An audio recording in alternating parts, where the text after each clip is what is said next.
support comes from the South Dakota Agricultural Heritage Museum in Brookings, inspiring a passion for the diverse history, culture, and science of agriculture in South Dakota. To learn more about exhibits and events, you can visit agmuseum.com. This portion of KSDJ 90.7's broadcast is brought to you by locally owned Brookings PowerQuest. Located in the University Mall at 820 22nd Avenue South, you can find everything your ride needs. From essential auto parts to top-notch accessories and customer service, PowerQuest is a one-stop shop for Brookings. Their phone number is 692-6298. PowerQuest is a proud sponsor of SDSU Student Radio, KSDJ 90.7.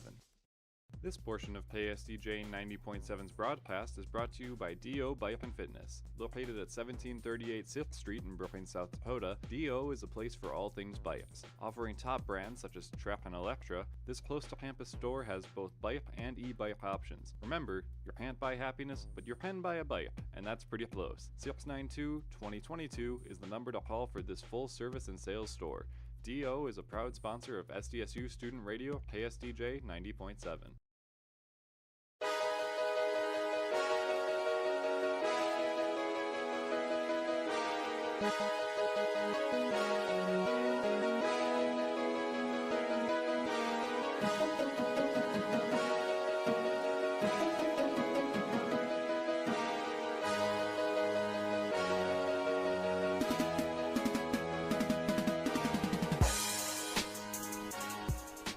Welcome in here to Dana J. Dykehouse Stadium. I'm Ben Anderson with Collegiate Sports. So glad to have you alongside me for this beautiful day of football here in Brookings. It's sunny 72. It's a sellout game on Parents' Weekend and Senior Day here in Brookings for the Jackrabbits. Today, the Rabbits are taking on Mercyhurst, the Lakers. And the Lakers currently are 1-3 on the season. The Jackrabbits 4-0 undefeated. Mercyhurst coming here to Dana J today to try to add a win to their record. Mercyhurst has had arguably one of the hardest non-conference schedules in the FCS this season. And their 3 losses have been on the road against teams that are currently in the top 25 of the media and coaches polls. That being Youngstown State, they're 19 out of 24. And Mercyhurst loses to Youngstown State 24-15. They lost to Sacramento State. They're ranked number 21. They lost that game 49-28. And most recently lost against Montana State 17-0 as the Jackrabbits start to take the field now here in Dana J.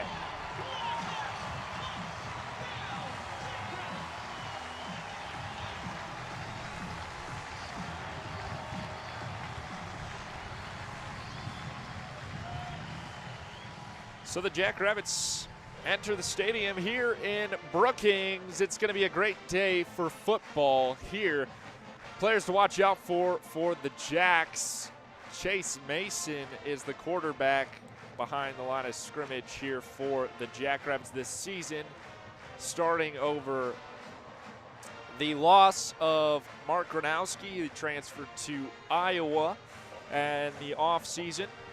And Gronowski has started his career in FBS football at Iowa and having some success there. The Jackrabbits moving over to Mason at the helm. Mason is a dual threat quarterback, so he likes to use his legs a lot. He's had playing time throughout his career here at SDSU and has had success early on in the season. The Jackrabbits going 4-0 and most notably defeating Montana State in Bozeman. And that game going into a double overtime, the Jackrabbits able to get that win and be solidified as the number 2 team in the FCS behind NDSU. Coming up soon, the Dakota Marker game with NDSU going to be here this year in Brookings, and we'll have it for you on Collegiate Sports. That one should be the best game of the year by far, so make sure you tune in for that one. We've got about 4 minutes here till kickoff we're going to take a break, and we'll be back when the teams are lined up to start this one off. I'm Ben Anderson. So glad that you're listening. We'll be back after this.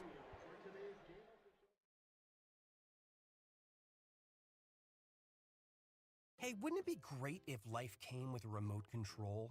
You know, you could hit pause when you needed to, or hit rewind, like that time you knocked down that wasp's nest.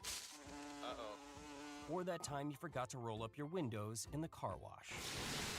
Fantastic. Yeah, a remote control would have come in handy then. Well, life doesn't always give you time to change the outcome, but prediabetes does. With early diagnosis and a few healthy changes like managing your weight, getting active, stopping smoking, and eating healthier, you can stop prediabetes before it leads to type 2 diabetes. It's easy to learn your risk. Take the 1-minute test today at doihaveprediabetes.org. Life doesn't come with a remote control. Yikes! So you're on your own with the wasps. You have the power to take control of prediabetes. Visit doihaveprediabetes.org today. That's doihaveprediabetes.org. Brought to you by the Ad Council and its prediabetes awareness partners. Most people out here think that taking care of one another is important. And most people would step up for a neighbor going through a tough time. Most people around here help out friends and family when they need it. But the funny thing is, most of us won't look for help when we need it. Talk to someone if you're struggling with mental health, because most people out here really care. Find more information at loveyourmindtoday.org. That's loveyourmindtoday.org. Brought to you by the Huntsman Mental Health Institute and the Ad Council.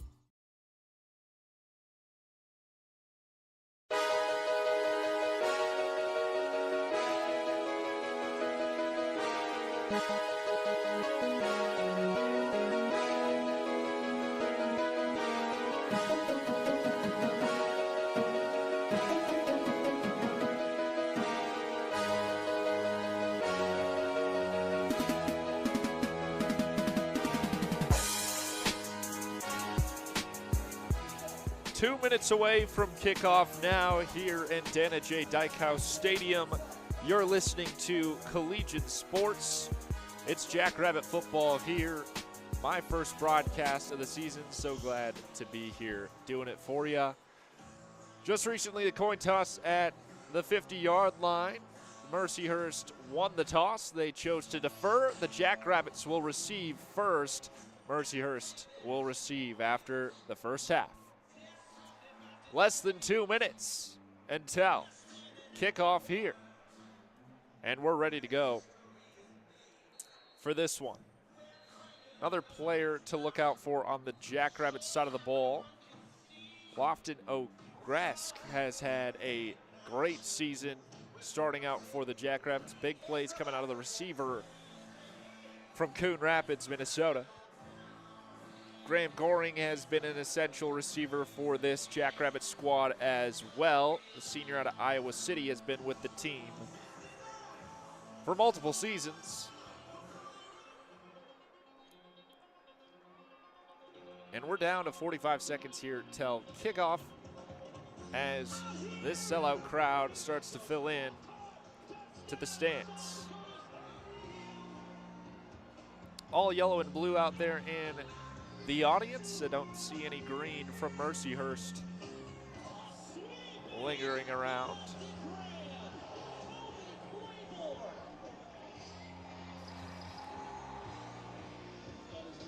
And we're about to get underway. The Jackrabbits going to be returning it first. Back to return it is Lofton O'Grask. Kicking it for Mercyhurst is Max Young, 6'4" freshman out of Braceville, Ohio. Kicking team getting set up for Mercyhurst at the 35-yard line. They're kicking from right to left as I see it. O'Grask in the backfield for the Jackrabbits.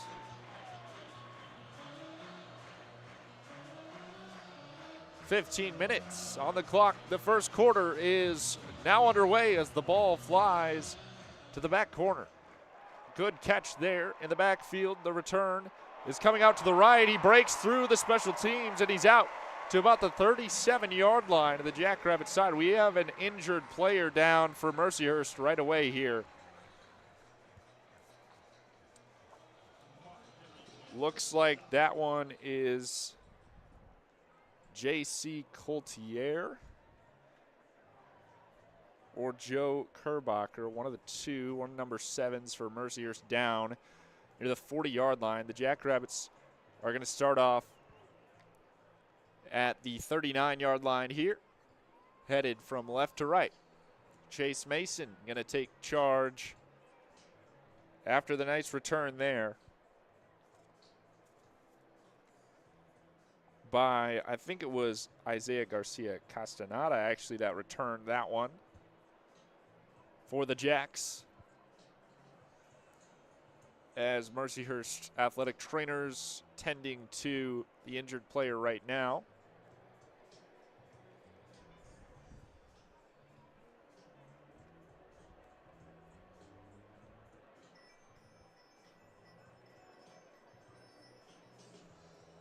And they are going to bring out the cart here.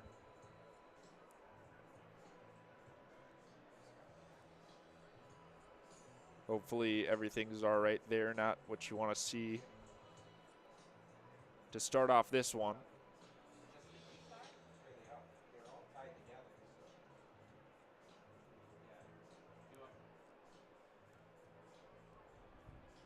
Good return for the Jacks, as we're waiting now for this injury to be cleared up.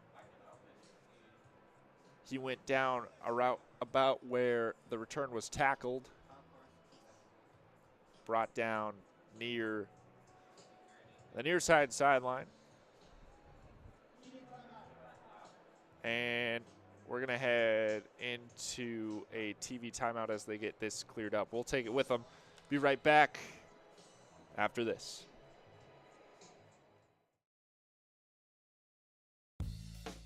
Support comes from the South Dakota Agricultural Heritage Museum in Brookings, inspiring a passion for the diverse history, culture, and science of agriculture in South Dakota. To learn more about exhibits and events, you can visit agmuseum.com. This portion of KSDJ 90.7's broadcast is brought to you by locally owned Brookings PowerQuest. Located in the University Mall at 820 22nd Avenue South, you can find everything your ride needs. From essential auto parts to top-notch accessories and customer service, PowerQuest is a one-stop shop for Brookings. Their phone number is 692-6298. PowerQuest is a proud sponsor of SDSU Student Radio, KSDJ 90.7.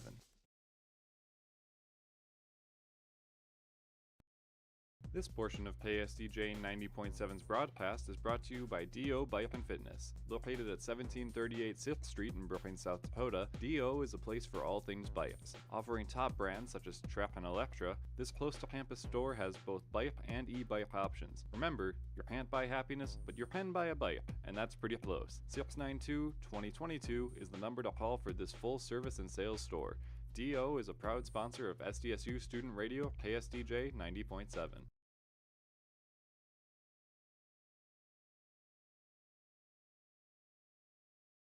So what's a great way to spread awareness that driving high is illegal everywhere? A catchy song, of course. You can run, but you can't drive high. You can run, but you can't drive high.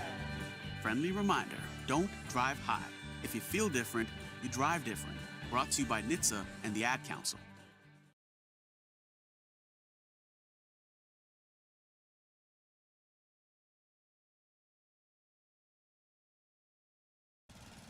Babes, what are you doing?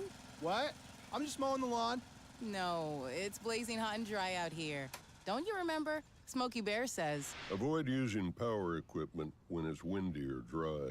Where'd you learn this? Oh, it's on SmokeyBear.com with many other wildfire prevention tips. Right. Thanks, honey bear. Because remember, only you can prevent wildfires. Brought to you by the USDA Forest Service, your state forester, and the Ad Council.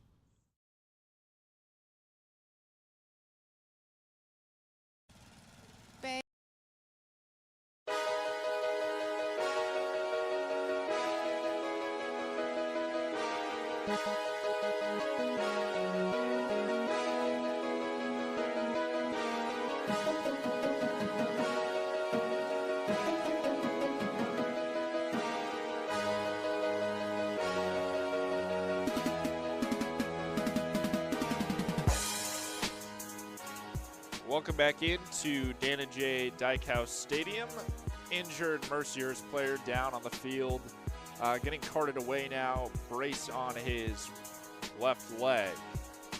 As that is getting cleared up. Hopefully he's all right. It looked to be number 7 for Mercyhurst on the special teams. Joe Kerbacher, the receiver, I believe. But now we are ready to get underway here. And we will be starting with the ball. The Jackrabbits 1st and 10 on the 39-yard line. First play of the day here for Chase Mason, head coached by Dan Jackson for his first season with the Jackrabbits as the head coach. Mason rolling out to his right, handoff here to the backfield, and pushed out of bounds for a loss is Julius Lawnridge. Loss of 1 yard there for Lawnridge.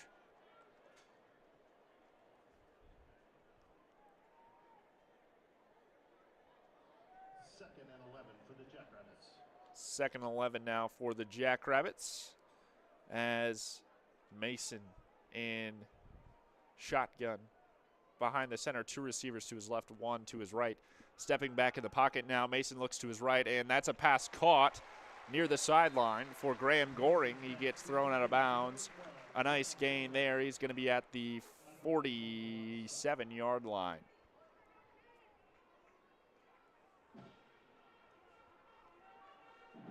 Ball placed at the 47. Jackrabbits going to have 3rd down and about 2 now.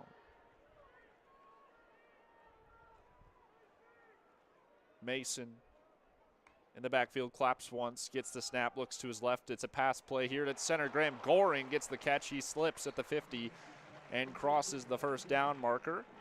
Jackrabbits with the 1st down. 1st and 10 at the 49 in Mercyhurst territory now.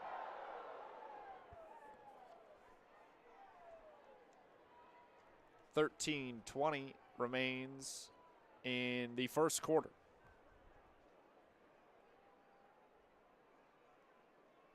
Mason, player in motion. Mason rolls out to his right. Here's a pass again to Goring. That's his 3rd catch. 3 back-to-back catches for Goring. He gets brought down around the 41-yard line. Gonna make it 2nd and 1 now for the Jacks.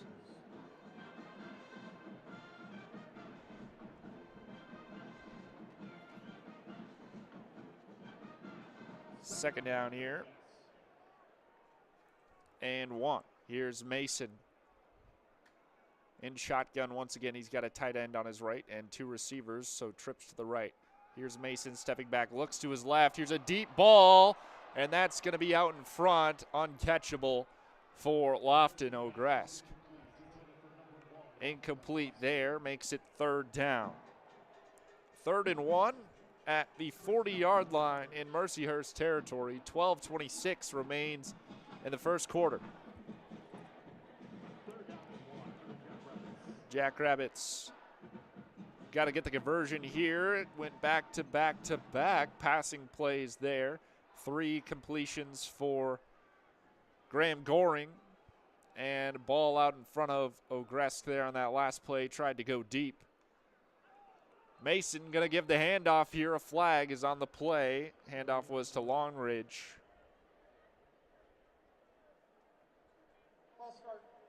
False start here for the Jackrabbits.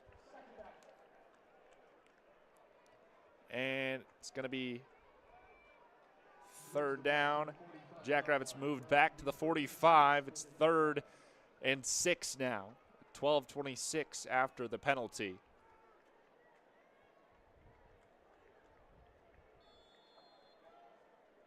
So 3rd and 6 after the flag. Mason claps once, takes a snap. It's going to be a pass. Another flag on the play. Here comes a deep ball. Ogresk goes over his right shoulder. Too deep again. There's going to be another flag. Defense offsides. And we're going to repeat 3rd down again, but the Jackrabbits are going to move up 5 yards. So it's 3rd and 1. We're trying 3rd down, 3rd time's the charm here. Again, the Jackrabbits line up. Now they're only 1 yard away from the 1st down. Mason, shotgun once again. 2 receivers to his left, 1 in motion. That's Goring. Goring headed to the right. Here's the run play. They're going to get the 1st down. It's Julius Longridge. Longridge pushes forward for a nice gain. He's going to get about 5 there. 1st down. And 10 for the Jacks. The Jackrabbits set up around the 34-yard line in Mercyhurst territory. Less than 12 minutes remain in the 1st quarter. Mason sends a man in motion to the right. There's trips on the right. Claps once, takes a snap, step back in the pocket. He's looking to his right, passes to center field. That's caught by the tight end, number 64. 84, Alex Bullock with the catch there, the senior out of Omaha, Nebraska. Jack's quick to the ball now, 1st down once again. They're set up at the 20-yard line now. 11 minutes, 18 seconds remain. Mason takes a snap, looks to his left. Quick pass out there for Ogresk. Did he catch that? It's near the sideline. Yes, he did. It's going to make it 2nd down and about 5. The Jacks just entered the Kissite Age red zone. Want equipment that's both powerful and efficient? It's only available in red. 10:54 remaining. Taking the snap and rolling out to the right. It's Longridge. It's going to get stopped for a loss there. 3rd down. Longridge just lost about 3 yards on that run. Makes it 3rd and 7 to go. 10:28 remains in the 1st quarter.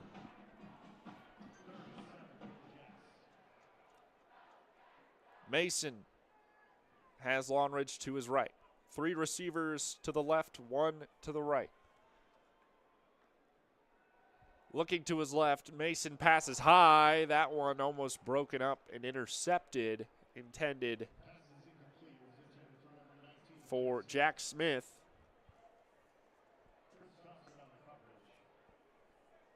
Chris Thompson on the coverage for Mercyhurst. And that's going to make it 4th down and 7 for SDSU. Sets up for the field goal. Eli Statter going to be out there. He's a grad student out of Cedar Grove, Wisconsin. Trying for 3 here to start off the game. The Jackrabbits looking to score first. The kick is up and through. Field goal is good for the Jackrabbits, and they're on the board first.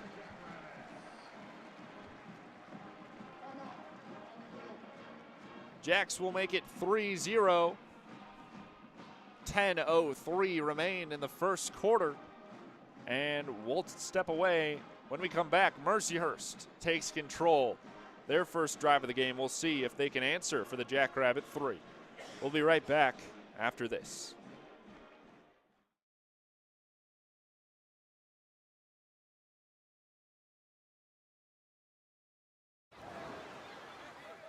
Hear that? That's the sound of your life. Perfectly imperfect. Beating in rhythm to the world you've created. But every time you drive after drinking, the music gets drowned out. Your life sounds pretty great. Don't let a buzz ruin it. Buzz driving is drunk driving. Don't drive buzzed. A message from NHTSA and the Ad Council.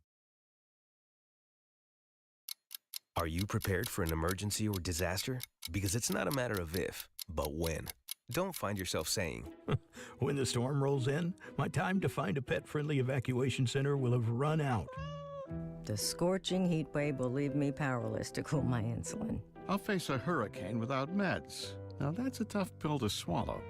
Let's prepare so we all have a better story to tell. Get started at ready.gov/older adults. Brought to you by FEMA and the Ad Council.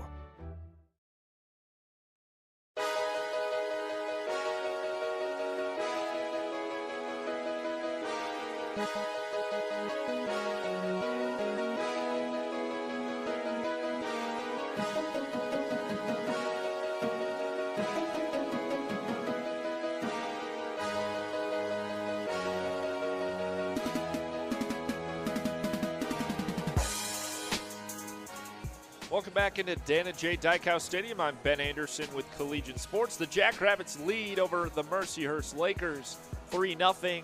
It took 5 minutes on the opening drive, about 10 plays for the Jacks. 7 of them were passing attempts from Chase Mason. He completed 5 out of 7 for 40 yards. He currently has a pass rating of 119 after the opening drive. Graham Goring caught 3 of those passes for 22 yards. A long of 9 yards. Jacks only end up with 3. Mercyhurst makes a stop in the red zone. Now it's their turn on offense. Here comes the return of the backfield, taking it from about the 5 out to the 30 now, getting tackled at the 34, 2 flags on the play. That's number 80, Jason Woods with the return. Flag on the play. As it stands, Jason Woods returned it for Mercyhurst. The officials holding on the return team is the call. They're going to get backed up a little bit. It's still going to be first down. Jacks fans, get round for your Jackrabbit defense. Mercyhurst is going to start after the holding penalty on the return at about the 12-yard line. So it's going to be 1st and 10 from the 12-yard line, backed up on their own end. It is 9:56 remaining in the first quarter. Quarterback for Mercyhurst is Adam Arena. Arena going to give to the running back. He gets swallowed up quickly by the Jackrabbits, gets a small gain. Looks like Aaron Rodriguez for Mercyhurst on that run. It's going to make it 2nd and 8 for Mercyhurst.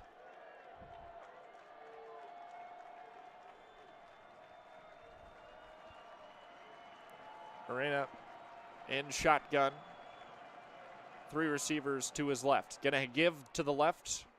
Running back gets stopped quickly and pushed backwards by the Jackrabbit defense.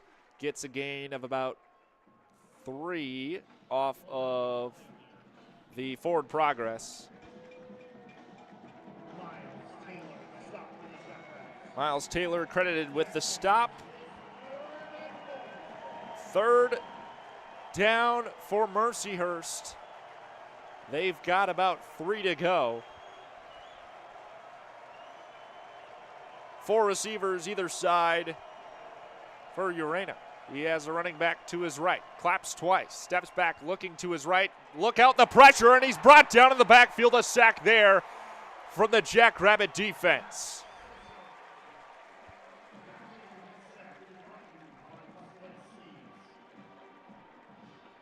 Nice sack in the backfield for the Jackrabbits.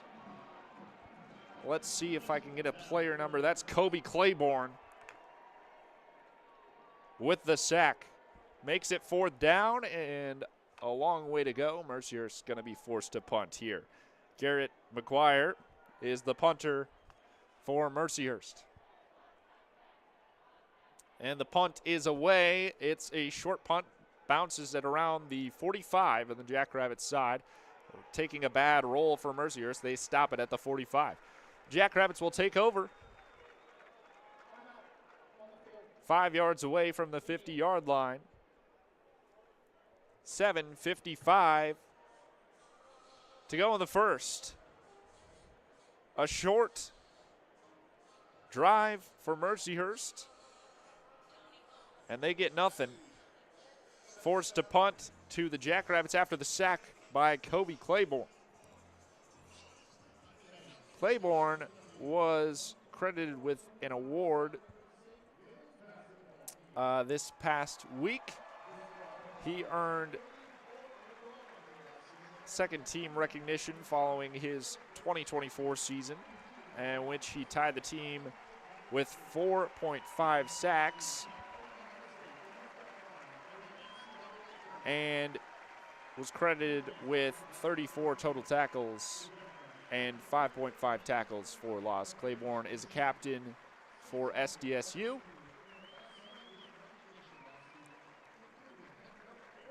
The Jackrabbits going to be taken back over on offense.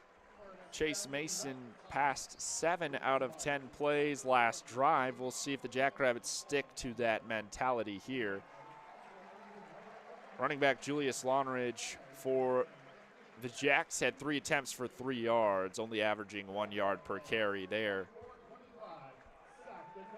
For the Jacks, he lost a couple on that, as the Jackrabbit women's basketball team is being honored now on the field.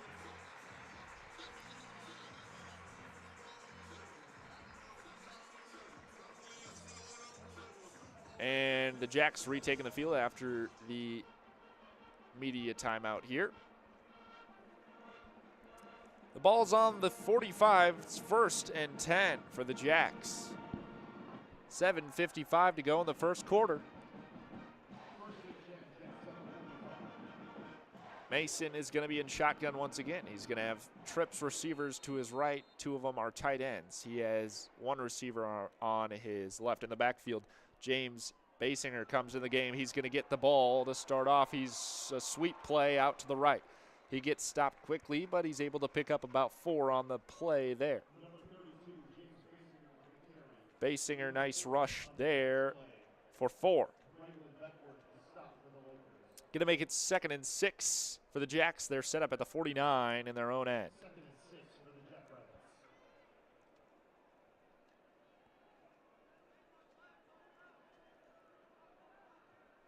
Two receivers either side. Now for the Jackrabbits, sent in motion to the left. There's trips left now with a wing back there for the Jacks. They're going to rush opposite to the weak side. Basinger heads to the right. He gets stopped.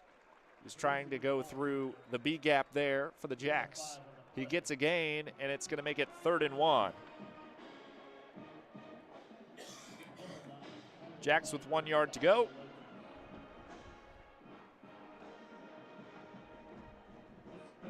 .650 remains in the first. 3rd and 1. And the Jackrabbits sticking more to the rush game early in this second drive. Mason looks to his left, sends a man in motion. Here again to Basinger. He gets it down the middle. There's going to be a 1st down and a nice gain for James Basinger. He's having a little more success in the rush game over Julius Longridge through the first. Going to give the Jacks the 1st down.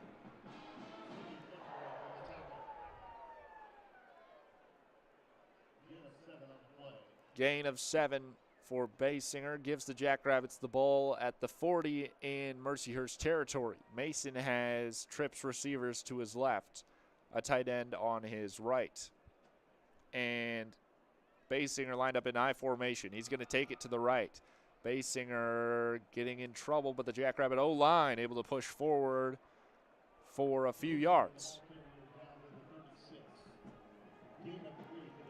Gain of 3 for the Jacks makes it 2nd and 7. The Jackrabbits now set up at the 36-yard line.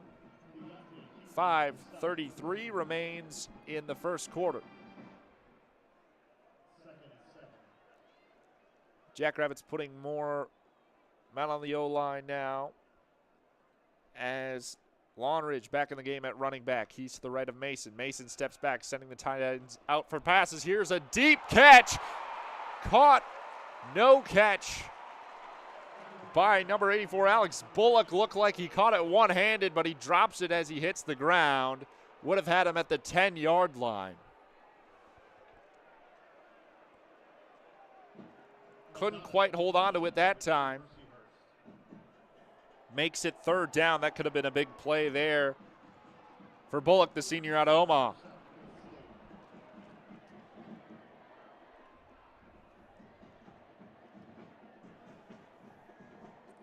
Third and 7 at the 36 in Mercyhurst territory. Mason is still in shotgun, has 2 receivers either side. He's going to go for the pass, looking to his left. That one caught by Bullock. That's close to the first down marker. Is it across? And it is going to be a 1st down for the Jackrabbits. Nice catch there by Bullock. Moves the chains.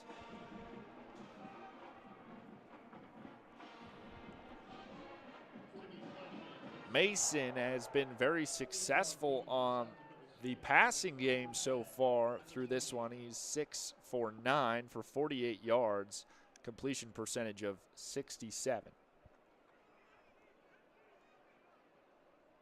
Mason has trips receivers to his right, 2 receivers to his left, no running backs. Here's a wide open man in the end zone. It's going to be Alex Bullock. Jackrabbit touchdown.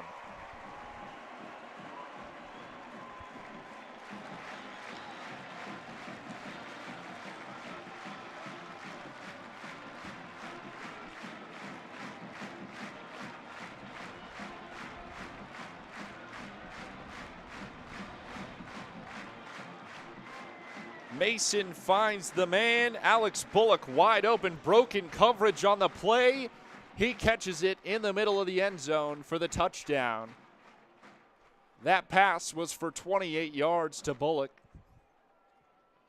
who had just got the 1st down, and the PAT is through from Eli Statter.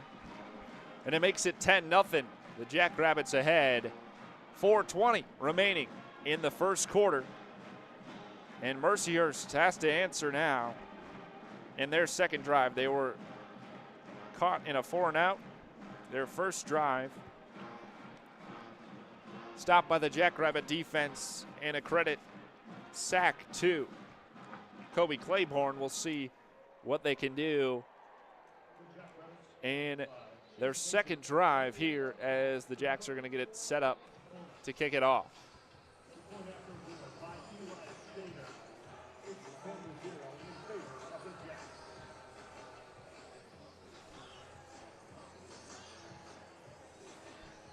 Great 28-yard reception by Bullock, able to get away from his defender. Broken coverage, Chase Mason finds it, and the touchdown for the Jackrabbits gives them a nice lead here in the 1st quarter. A defining start to the game here in this sellout crowd at Dana J. Dyke House.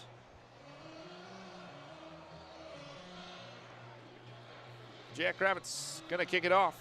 It's Ryan Harrington, freshman from Iowa, to kick it from left to right. That's to the back left corner of the end zone. Going to be brought out here past the 20 by the return man. And he gets tackled hard around the 23-yard line. That is where Mercyhurst will start.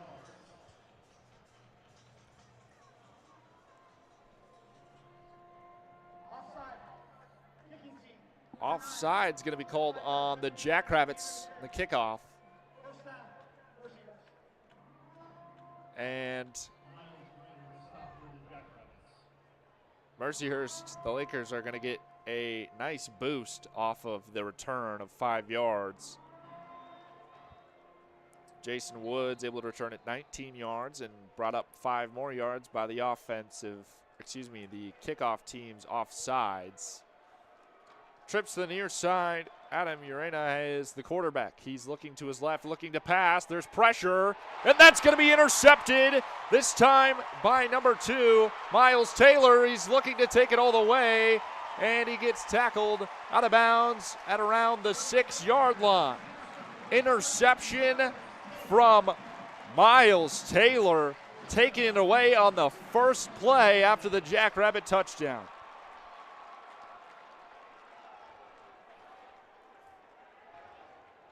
Four minutes, 2 seconds remain in the first quarter. The Jackrabbits have the ball. 1st and 10. They're saying Taylor steps out of bounds at the 19-yard line, actually. So brought back. Mason's got 3 running backs in T formation.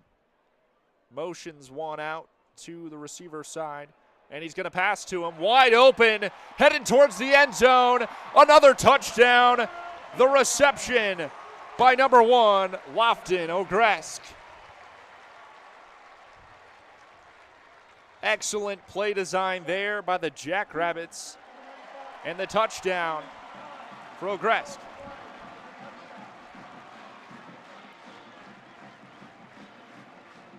Mason had Ogresk behind him, lined up as a running back. They send him in motion out to the left side. He remains in motion as the ball is snapped, and he's wide open on that left side for the touchdown. Under 4 minutes remaining now in the first quarter. The Jackrabbits with back-to-back touchdowns with an interception in between by Miles Taylor. And the PAT is up and through. Good from Eli Statter. 17-0 is the score. The Jackrabbits dominating the first quarter over Mercyhurst. 3:56 remains as Mason completes the 19-yard pass to Lofton Ogresk. And now Mason is 8 for 11 on completions for 95 yards, 2 touchdowns, a passer rating of 205 for Chase Mason. The Jackrabbits also able to get some more stuff going on the run game that drive, as James Basinger able to rush 4 times for 19 yards, averaging 4.8 yards per rush. The Jackrabbits passing around, 3 receptions for Alex Bullock. Graham Goring with 3 receptions, Lofton Ogresk with 2, and Bullock and Ogresk with the touchdowns for the Jacks. Kickoff back to Ryan Harrington, the kickoff man for the Jackrabbits. This one headed into the end zone, takes a bounce, and it'll be a touchback here for Mercyhurst. They'll bring it out to the 25.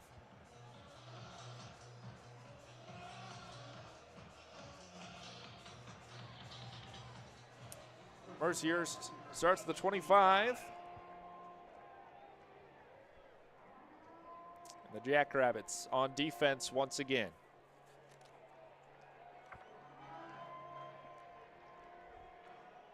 Jackrabbits able to get good pressure from that D-line, who has been lacking in the previous seasons, and have resulted in a sack on 3rd down and then an interception for Miles Taylor. Here's a nice completion to Evan Van Dyke for Mercyhurst.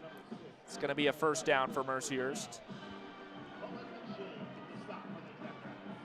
Stop from the Jackrabbits at the 36-yard line. It's 1st and 10 now for Adam Urena.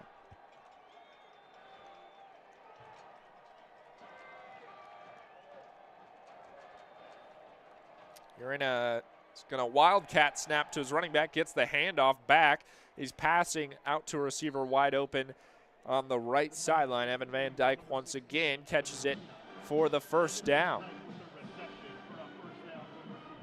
The Lakers able to move the chains. Back-to-back play passes to Evan Van Dyke. That was an interesting play. Aaron Rodriguez took the snap in wildcat as the running back handed the ball to Adam Urena. He looks to his right and finds Van Dyke wide open on the sideline for the 1st down. The Lakers are set up at the 45. Take the snap. The handoff is to Brian Tobel, the running back, and he gets stopped at the line of scrimmage. Makes it 2nd down. No gain on the play for the Lakers.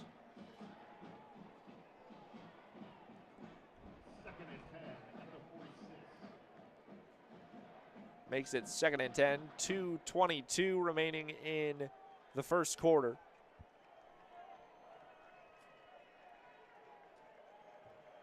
Interesting formation. There's two receivers lined up back-to-back on that left side. It's a run play to Trobel once again. He picks up about 4, makes it 3rd and 6 for the Lakers. They are at the 50-yard line now. Under 2 minutes remaining in the first quarter. 3rd down as it gets louder here, and Dana J. Urena sends a man in motion. He's back out to the right side. Left side now. Trips on the left. He's looking left for the pass. It's caught. There's going to be a first down. It's once again Evan Van Dyke on the reception. The sophomore out of Orlando, Florida. Moves the chains for the 3rd time. Vontae Johnson on the stop for SDSU. And it's going to be 1st and 10 for the Lakers. They're set up at the 34 in Jackrabbit territory. Urena has 3 receivers to his right. Running back to his left, tight end on the left side of the line.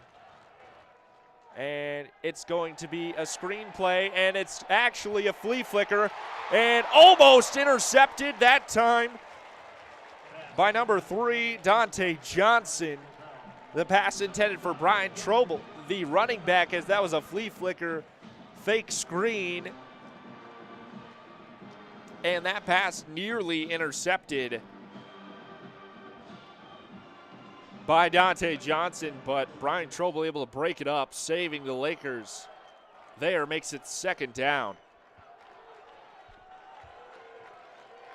2 receivers either side for Adam Urena, the quarterback. He's stepping back in the pocket, rolling out to his right now, looking and spiking the ball down, threw it away, makes it 3rd down.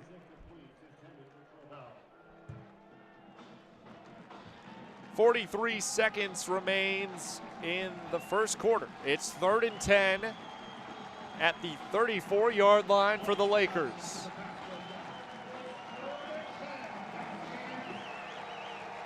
The Jackrabbits bringing in some more linebackers at the front. They're showing blitz.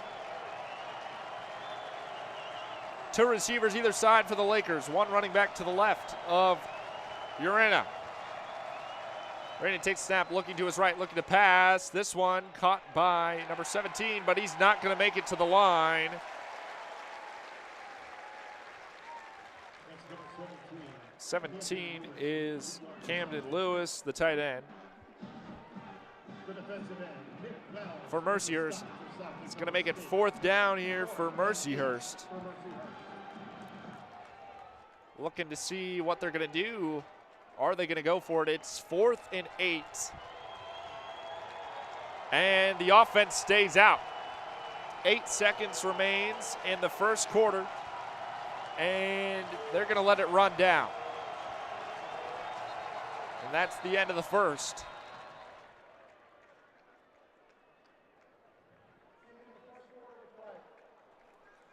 So we will switch sides. It'll be 4th and 8 for Mercyhurst to start off the second quarter. The Lakers did defer. They will receive in the second half. We'll be switching sides and getting ready for the second quarter of this one after the TV timeout. We'll be right back after this.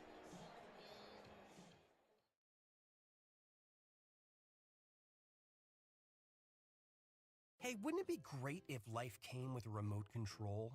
You know, you could hit pause when you needed to, or hit rewind. Like that time you knocked down that wasp's nest.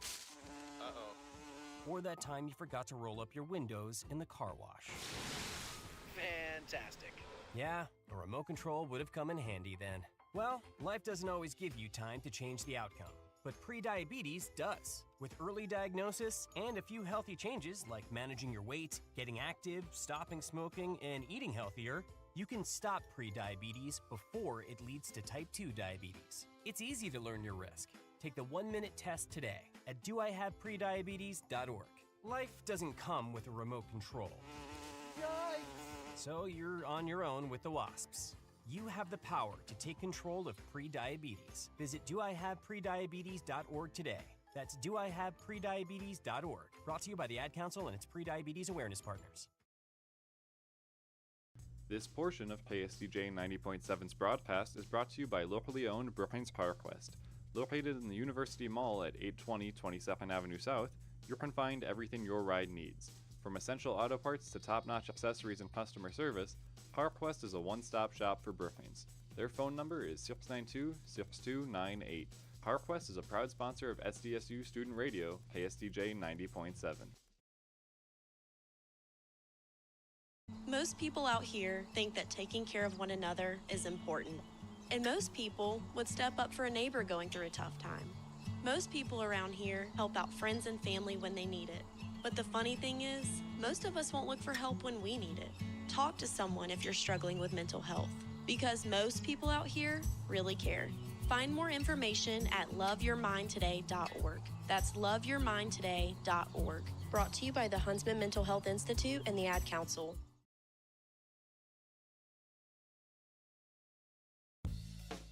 Support comes from the South Dakota Agricultural Heritage Museum in Brookings, inspiring a passion for the diverse history, culture, and science of agriculture in South Dakota. To learn more about exhibits and events, you can visit agmuseum.com.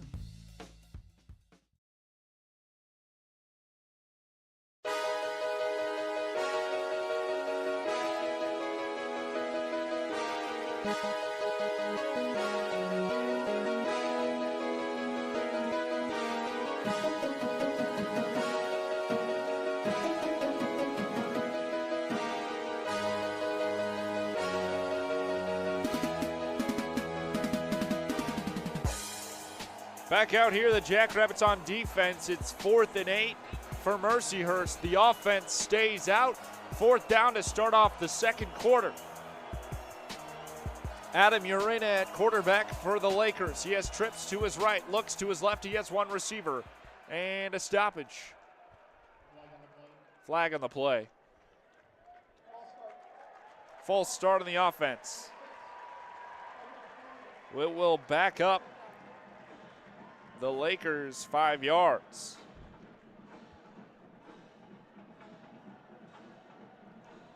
Makes it 4th and 13 now. 4th and long, and the offense stays out for the Lakers as they're down by 17 here in the second quarter. Urena has 3 receivers to the right, 1 to the left, and a running back on his left side. He's blocking. Moving, stepping up in the pocket. Urena finds an open man. Is he past the first down marker? Catch for Dylan Evans. And they move the chains. A much-needed first down conversion for Mercyhurst. Makes it 1st and 10 in the red zone now for the Lakers. They are positioned at the 24-yard line.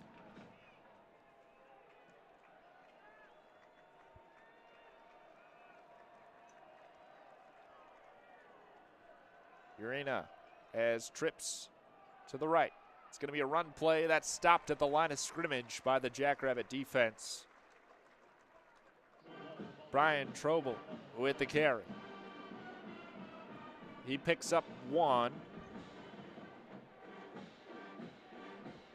Makes it 2nd and 9 at the 23-yard line for the Lakers.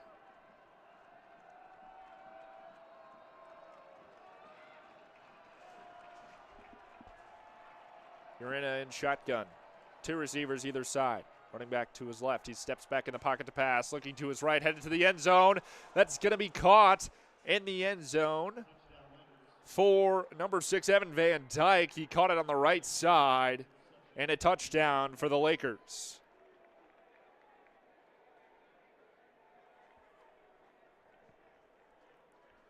Makes it 17-6 here in the second quarter. Urena able to complete a 22-yard pass to Van Dyke into the back right corner of the end zone.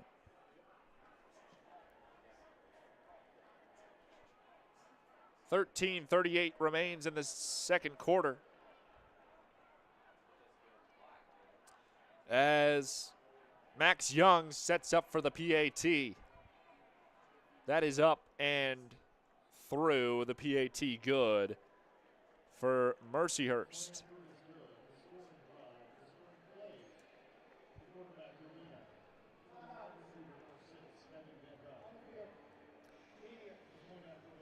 So when we come back, the Jackrabbits will receive, look to hold on to their lead. Here in the second quarter is Mercyhurst able to get a 22-yard pass into the end zone for Evan Van Dyke. The Lakers aren't giving up yet. We'll be back after the media timeout here on Collegiate Sports. This portion of KSDJ 90.7's broadcast is brought to you by locally owned Brookings PowerQuest. Located in the University Mall at 820 22nd Avenue South, you can find everything your ride needs. From essential auto parts to top-notch accessories and customer service, PowerQuest is a one-stop shop for Brookings. Their phone number is 692-6298. PowerQuest is a proud sponsor of SDSU Student Radio, KSDJ 90.7.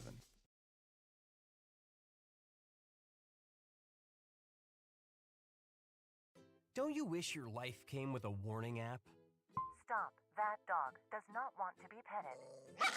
Just a little heads up before something bad happens. Move your coffee cup away from your computer. Oh, no. So you can have more control. Stop. You're texting your boss by mistake. Uh-oh. Well, life doesn't always give you time to change the outcome, but prediabetes does. With early diagnosis and a few healthy changes like managing your weight, getting active, stopping smoking, and eating healthier, you can stop prediabetes before it leads to type 2 diabetes. It's easy to learn your risk. Take the 1-minute test today at doihaveprediabetes.org.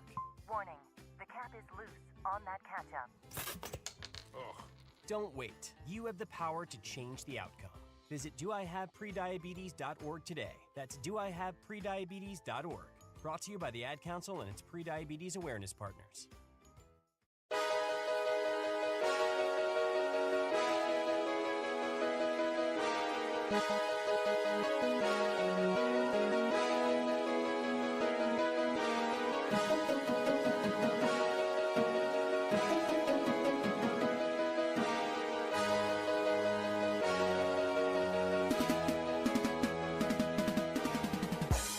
Max Young to boot it for the Lakers after their touchdown in the end zone to Van Dyke. This one caught in the end zone by the return man, Isaiah Garcia Castellano.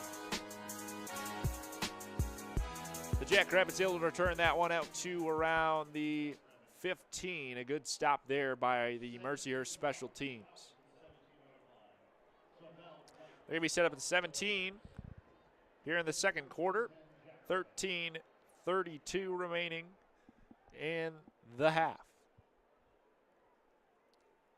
Jackrabbits backed up a little farther than they'd like to be. Two tight ends out there for the Jacks, two receivers to the left of Mason. He's got Julius Lawnridge behind him. It is going to be a handoff for Lawnridge. He bounces outside to the right, and he gets stopped after about a 5-yard gain.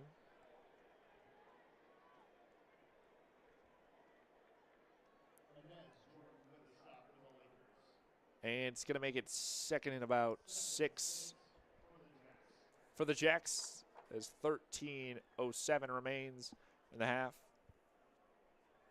The Jackrabbits keep both tight ends out there. Double tight end. Two receivers, one each side of Mason. Lawnridge still in the game. They're going to go to him again, this time to the left. And he's getting stopped up front by the linebackers of Mercyhurst once again. He gets a nice gain. Going to make it third down. And it's going to make it 3rd and 3 for the Jacks. 12:30 remains in the second quarter. Lawnridge, that's his 5th attempt. Excuse me, 6th attempt. And he's averaging right now 1.4 yards per carry.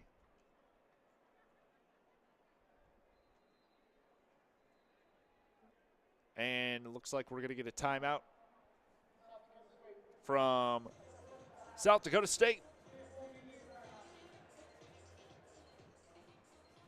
SDSU going to take a timeout. 12:07 remains in the first half. The Jackrabbits are at the 25-yard line. They've got 3 to go. It's 3rd and 3. We'll take about a 30-second timeout as well. We'll be right back here after this. This portion of KSDJ 90.7's broadcast is brought to you by D.O. Bike and Fitness. Located at 1738 6th Street in Brookings, South Dakota, D.O. is a place for all things bikes. Offering top brands such as Trap and Electra, this close-to-campus store has both bike and e-bike options. Remember, you can't buy happiness, but you can buy a bike, and that's pretty close. 692-2022 is the number to call for this full-service and sales store. D.O. is a proud sponsor of SDSU Student Radio KSDJ 90.7. Support comes from the South Dakota Agricultural Heritage Museum in Brookings, inspiring a passion for the diverse history, culture, and science of agriculture in South Dakota. To learn more about exhibits and events, you can visit agmuseum.com.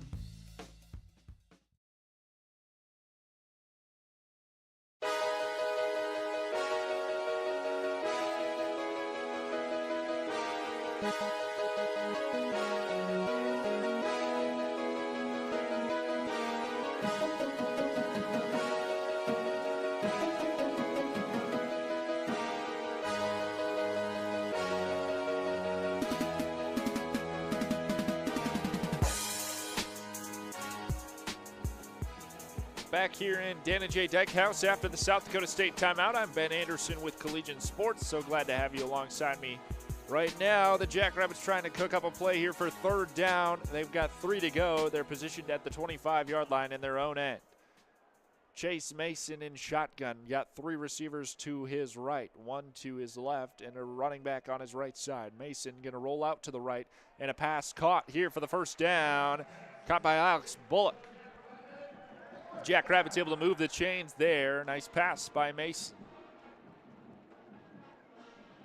Bullock currently leading the team in the receptions with 4 for 48 yards and a touchdown. Bullock's long is 28. He got on that touchdown. Mason is 9 for 12 on passing.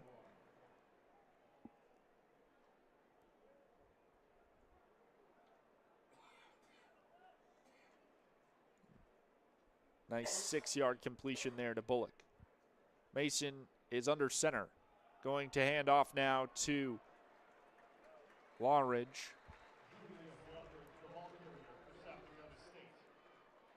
And picks up about 5 on the carry.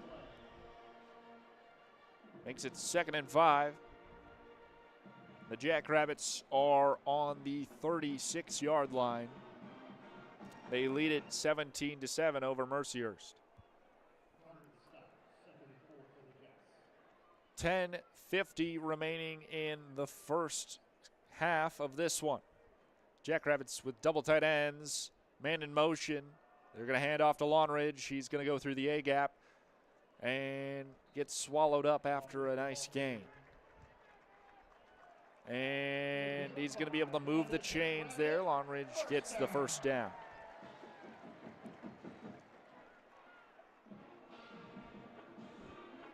10:20 remains in the first half. The Jackrabbits on offense, they're at the 42 right now, slowly marching down the field.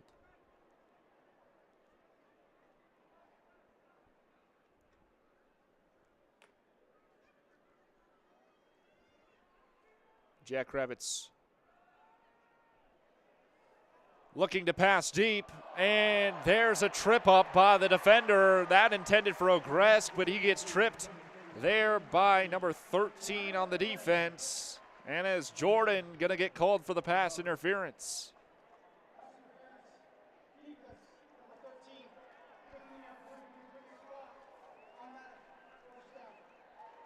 Automatic 1st down for the Jacks.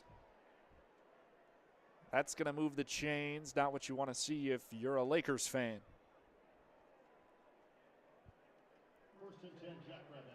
First and 10 Jackrabbits, and that moves them into Mercyhurst territory. The Jacks going to be set up at the 43 now, looking at the Laker end zone.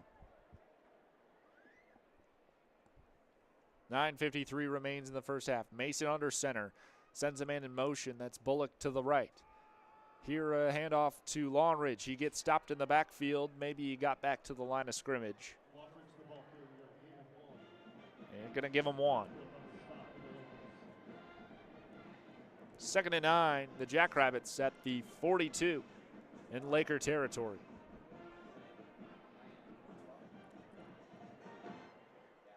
Second and 9 for the Jets. 9:32 remains in the second quarter. Jackrabbits with double tight ends out there still. Mason in shotgun. Steps back to pass, looking to his right, finds a man wide open on the right side of the field. That one going to be caught by Isaiah Garcia Castaneda.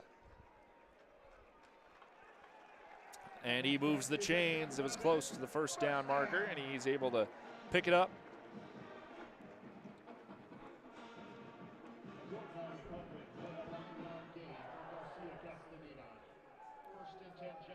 Garcia Castaneda able to pick up the first down there for the Jacks. They move the chains. The Jackrabbits now positioned at the 33-yard line. A nice 9-yard gain there.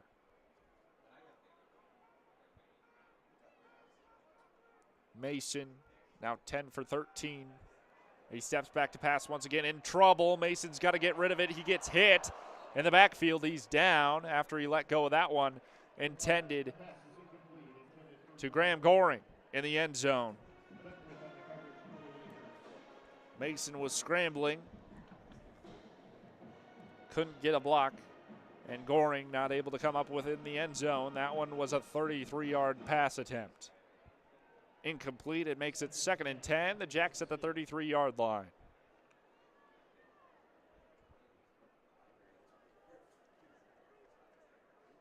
Mason sends a man in motion. Trips to the left. Mason claps twice, steps back. Pass intended for number 10. Braden Delahoyd on the screen. Could not come up with it. A little bit behind Delahoyd. Makes it 3rd down and 10 for the Jacks and 33-yard line in Laker territory. Wouldn't want the drive to end here. The Jackrabbits got to cook up another way to get a first down.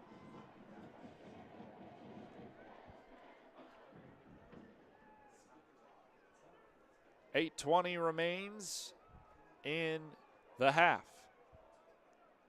Mason in shotgun. 2 men on either side of the field, receivers. Mason steps back, finds a man wide open center field, able to run for it, close to the touchdown, but stopped at the 2. It's number 19, Jack Smith, the redshirt freshman out of Sioux Falls, picking up the first down and a much-needed play for the Jackrabbits, getting them inside the red zone at the 3-yard line, staring the end zone in the face. A nice catch by Jack Smith.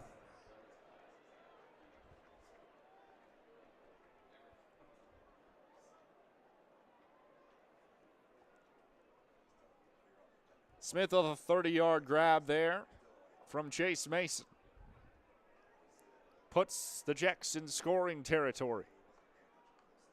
Longridge behind Mason, takes the handoff, forcing his way close to the end zone, but he's stopped by the Mercyhurst defense at the 1-yard line.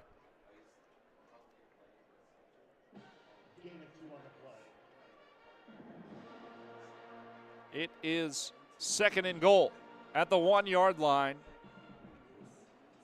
after the rush by Longridge.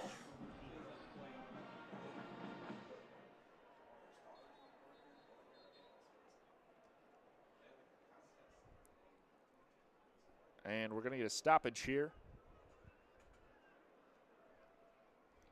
as the officials talking around the 10-yard line.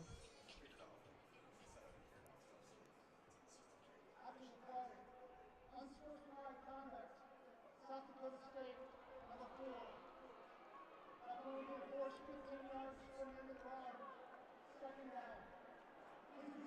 David Alpers, the tight end for the Jackrabbits, called with unsportsmanlike conduct after the play. And if he gets 2 of those, he will be ejected from the game. The Jackrabbits are backed up 15 yards, and the Jackrabbits are on the 17-yard line. A costly unsportsmanlike conduct from Alpers there cost the Jackrabbits big time. It's 2nd and 17 to the goal. Mason claps twice, steps back inside the pocket looking to pass, and there's a stoppage, another flag.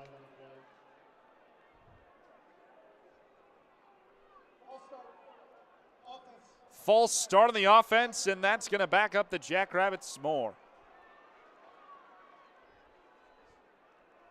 It's now going to be 2nd and 22 to the goal line.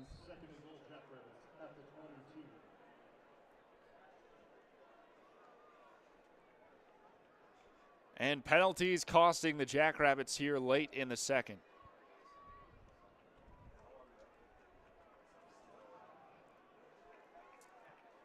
Jackrabbits have trips receivers to the left of Mason, 1 tight end to the right, and the running back Longridge to the left of Mason. Mason's going to scramble for it, finds open space in the middle, and he slides at the 15-yard line.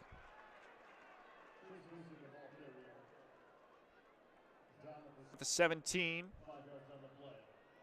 5-yard rush there for Mason. Makes it 3rd and 17 to the goal.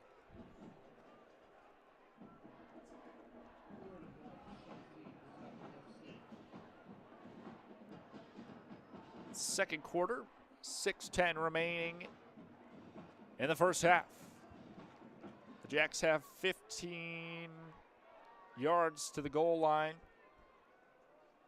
Mason's got trips to his right. He looks to the right. Quick pass here for Bullock. Bullock catches it. He's able to get to the 7.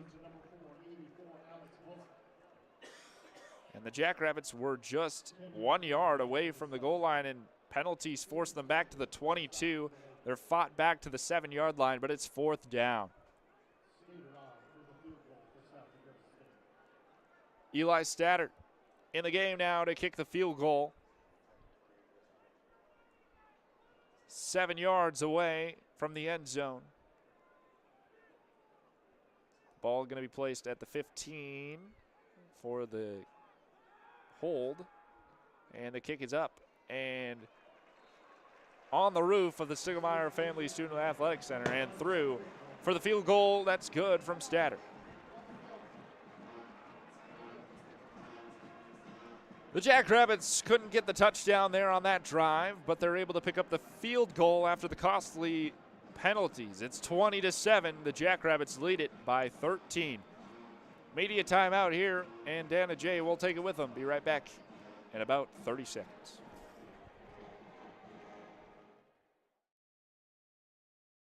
This portion of KSDJ 90.7's broadcast is brought to you by locally owned Mercyhurst. Located in the University Mall at 820 22nd Avenue South, you can find everything your ride needs. From essential auto parts to top-notch accessories and customer service, PowerQuest is a one-stop shop for Brookings. Their phone number is 692-6298. PowerQuest is a proud sponsor of SDSU Student Radio, KSDJ 90.7.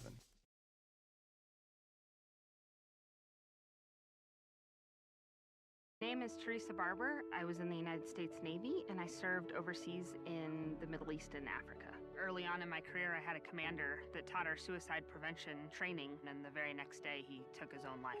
90% of suicide attempts involving a gun are fatal.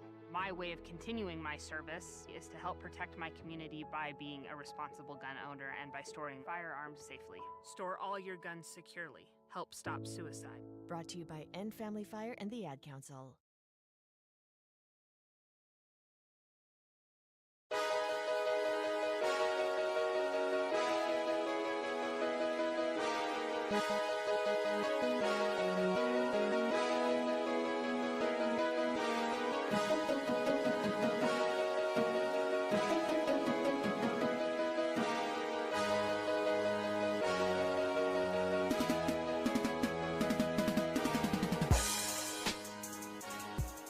Welcome back to Dana J. Dykhouse Stadium. I'm Ben Anderson with Collegiate Sports. Glad to have you alongside me for this one as the Jackrabbits lead the Mercyhurst Lakers 20-7. 5 minutes, 12 seconds remain in the second quarter after the Jackrabbit field goal to end their drive.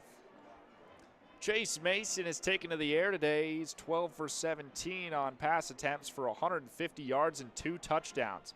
Mason currently has a passer rating of 185. Jackrabbit rushing has been a little slow today. Longridge, usually the leading back, has 9 attempts for 24 yards, only averaging 2.7 yards a carry, where James Basinger has 4 attempts for 19 yards, averaging 4.8 yards a carry. Jackrabbit kickoff here from Ryan Harrington.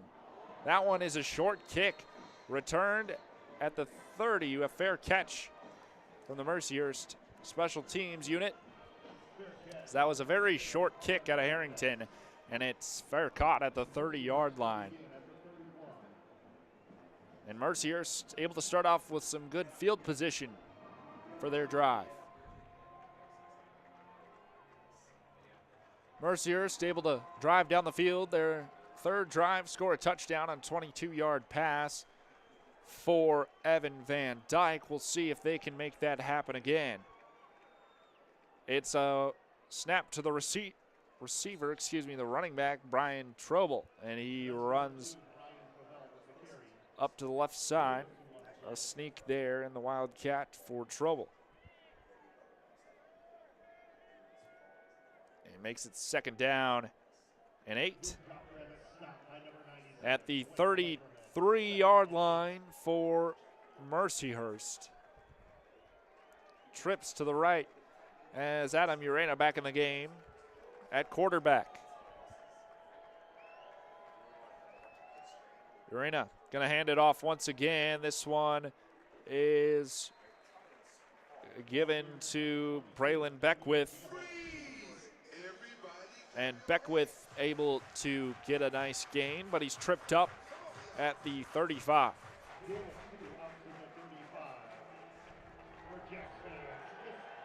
Third and 5 for the Lakers at the 35-yard line. The Lakers have 4 receivers. Trips to the right, single receiver to the left of Urena. Beckwith still in the game at running back. Here's the snap. Stepping back in the pocket, now in trouble, has to scramble for it, and he's able to break through. Sliding at the 45, the first down after the rush from Urena. Urena looked like he was in trouble there, and he was. He's able to find a gap in the middle of the offensive line and pick up the first down for the Lakers.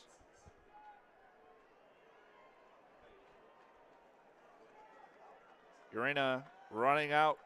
Now they're going to go for the Wildcat once again. Trobel's going to take the snap. Trobel running out to the left side. It's a sweep, and he gets tackled for a gain about 2.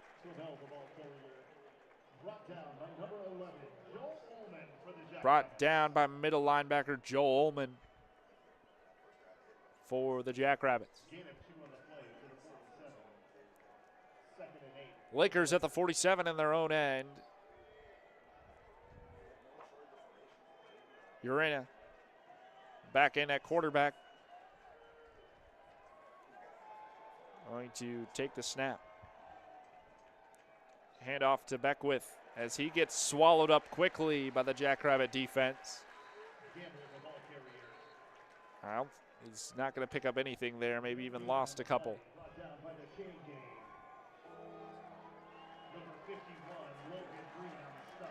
Logan Green, the defensive tackle for the Jacks, gets the stop.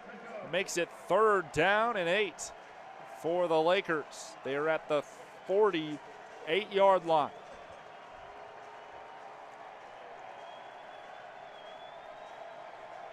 Urena, shotgun, 2 receivers either side. Steps back inside the pocket, pocket collapsing. Whistle stops play as Urena was about to get sacked.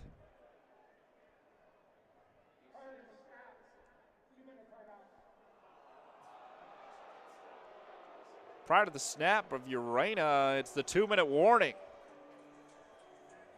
And we will take the stop here at the 2-minute, and we'll be right back after this.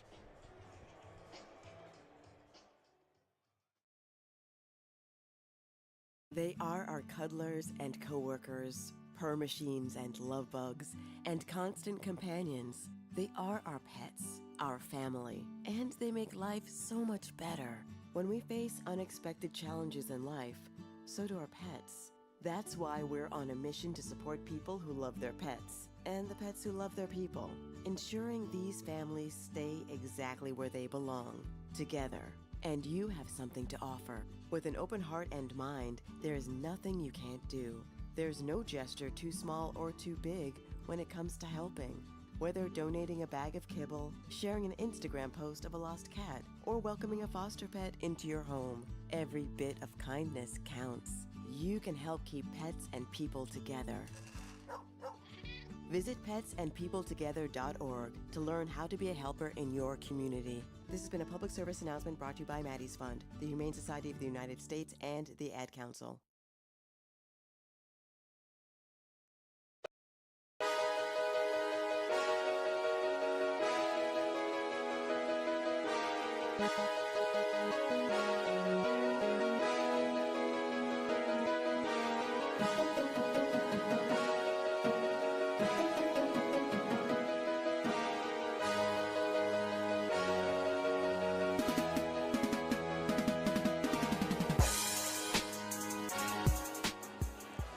Welcome back into Dana J. Dykhouse Stadium. A beautiful day for football. 74 and sunny here in Brookings, South Dakota, as the Jackrabbits host the Mercyhurst Lakers and lead them 20-7 at the 2-minute warning at the half. 3rd and 8 from the Lakers' 48-yard line before the stoppage there from the 2-minute.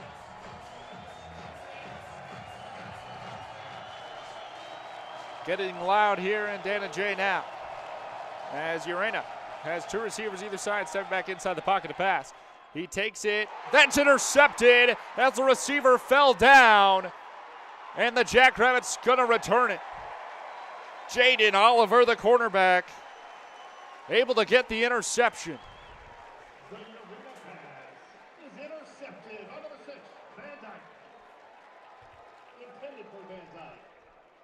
That pass was intended for Evan Van Dyke. He fell down in the center of the field, untouched by the Jackrabbit receivers. Just the turf monster caught him, and that pass gets caught by Jaden Oliver on the defense, and that sets up Mason here to take over with 1:50 left in the first half. Jackrabbits will have a first down as the previous play will be under review.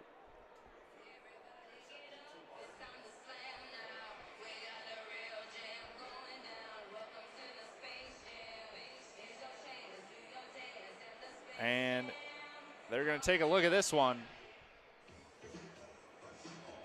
They're looking at the interception, I suppose. We will see. Right now the ball is spotted at the 36-yard line in the Mercyhurst end.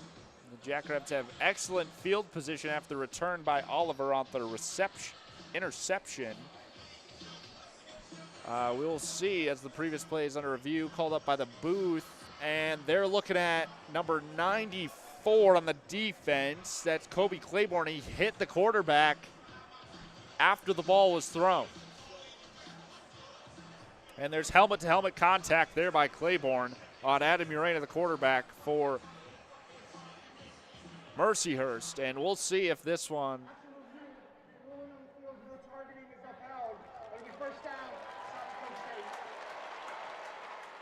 and they're going to say no targeting. That's very good for South Dakota State. If there was targeting on that play, Claiborne would have been ejected.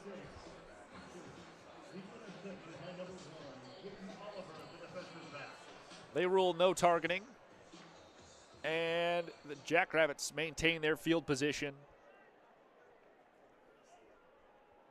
And it's Mason who's going to hand this one off to James Basinger, who gets a nice gain on the run. He picks up about 5. It's going to make it 2nd and 5.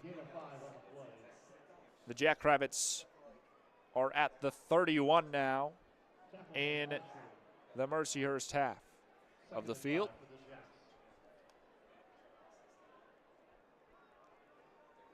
Mason has 3 receivers to his left, 1 to his right. Running back on his right side. Steps back inside the pocket. Mason looking to his right. Caught there by Graham Goring on the sideline. A nice catch there by Goring. Soft coverage by the corner. First down for the Jackrabbits as they march to the field, march down the field after the interception by Oliver. 1st and 10. Mason inside the pocket looking to pass once again. This one going to be caught by the running back, and he breaks loose of a tackle. That one caught by Isaiah Garcia Castaneda.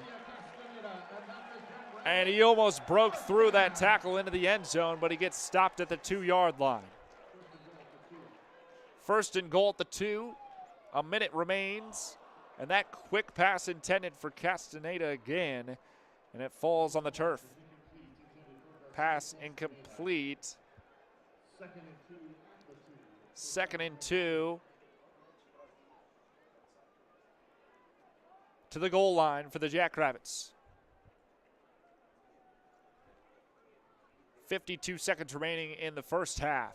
The Jackrabbits at the 2-yard line, looking at the Laker end zone. Mason's got a fullback next to him, running back behind him. 2 receivers to his left. Double tight ends in the game. It's going to be a handoff, and it gets blown up in the backfield. That one handoff to Basinger, and the left side of the offensive line collapses, and Mercyhurst instantly in the backfield to stop that one. 3rd down and 4 to the end zone now for the Jackrabbits. 30 seconds remaining in the first half. Mason has a similar formation. Fullback to his right, running back behind him. Sends a man in motion. That ball is dropped by Mason off the snap. It's a fumble, and Mason dives onto it, making it 4th down. 8 seconds remains in the half. Are we going to get a timeout here? We will at 3 seconds.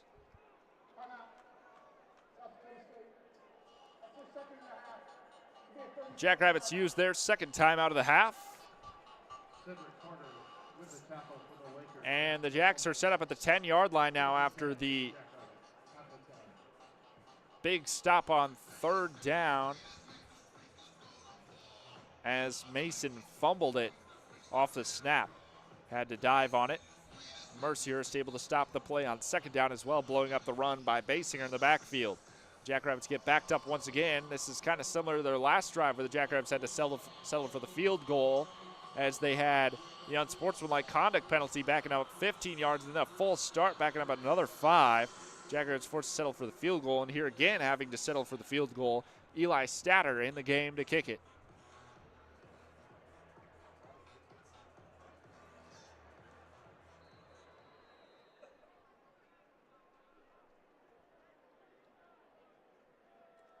Statter, as his kick goes through, but a whistle before the kick, and they're going to ice the kicker. Timeout by the Lakers.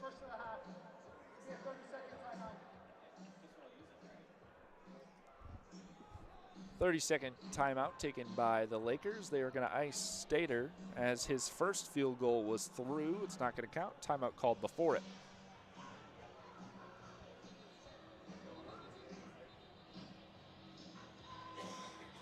Jackrabbits looking to capitalize off the interception by Jaden Oliver to start off this drive. They started at the 36-yard line. They traveled 26 yards. Now they're at the 10 on 4th down.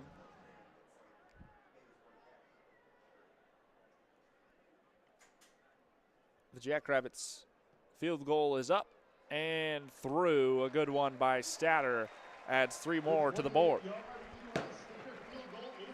To end out the half, and the Jacks head into the locker room, leading this one 23-7 over the Lakers. We will head into the halftime. We'll take a break here, and we'll be back in the middle of halftime in about 8 minutes for our halftime report, and then we'll take another break and be back for the third quarter. This one's not over yet. Mercyhurst still some fighting them. We'll be back after this.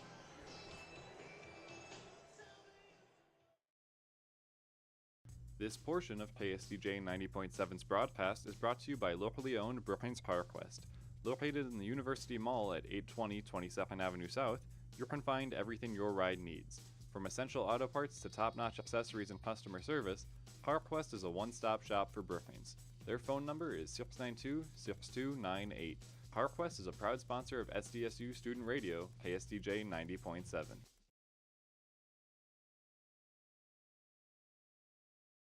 They are our cuddlers and coworkers, purr machines and love bugs, and constant companions. They are our pets, our family, and they make life so much better. When we face unexpected challenges in life, so do our pets. That's why we're on a mission to support people who love their pets, and the pets who love their people, ensuring these families stay exactly where they belong, together. And you have something to offer. With an open heart and mind, there is nothing you can't do. There's no gesture too small or too big when it comes to helping. Whether donating a bag of kibble, sharing an Instagram post of a lost cat, or welcoming a foster pet into your home, every bit of kindness counts. You can help keep pets and people together. Visit petsandpeopletogether.org to learn how to be a helper in your community. This has been a public service announcement brought to you by Maddie's Fund, the Humane Society of the United States, and the Ad Council. Most people out here think that taking care of one another is important. And most people would step up for a neighbor going through a tough time. Most people around here help out friends and family when they need it. But the funny thing is, most of us won't look for help when we need it. Talk to someone if you're struggling with mental health, because most people out here really care. Find more information at loveyourmindtoday.org. That's loveyourmindtoday.org. Brought to you by the Huntsman Mental Health Institute and the Ad Council. Hey, wouldn't it be great if life came with a remote control? You know, you could hit pause when you needed to, or hit rewind. Like that time you knocked down that wasp's nest. Uh-oh. Or that time you forgot to roll up your windows in the car wash. Fantastic. Yeah, a remote control would have come in handy then. Well, life doesn't always give you time to change the outcome, but prediabetes does. With early diagnosis and a few healthy changes like managing your weight, getting active, stopping smoking, and eating healthier, you can stop prediabetes before it leads to type 2 diabetes. It's easy to learn your risk. Take the 1-minute test today at doihaveprediabetes.org. Life doesn't come with a remote control. Yikes! So you're on your own with the wasps. You have the power to take control of prediabetes. Visit doihaveprediabetes.org today. That's doihaveprediabetes.org. Brought to you by the Ad Council and its prediabetes awareness partners.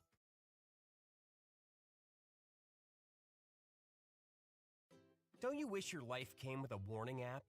Stop. That dog does not want to be petted. A heads up before something bad happens. You should not send that text. Uh-oh. Life doesn't always give you time to change the outcome, but prediabetes does. With early diagnosis and a few healthy changes, you can reverse prediabetes and prevent or delay type 2 diabetes. To learn your risk, take the 1-minute test today at doihaveprediabetes.org. Brought to you by the Ad Council and its prediabetes awareness partners.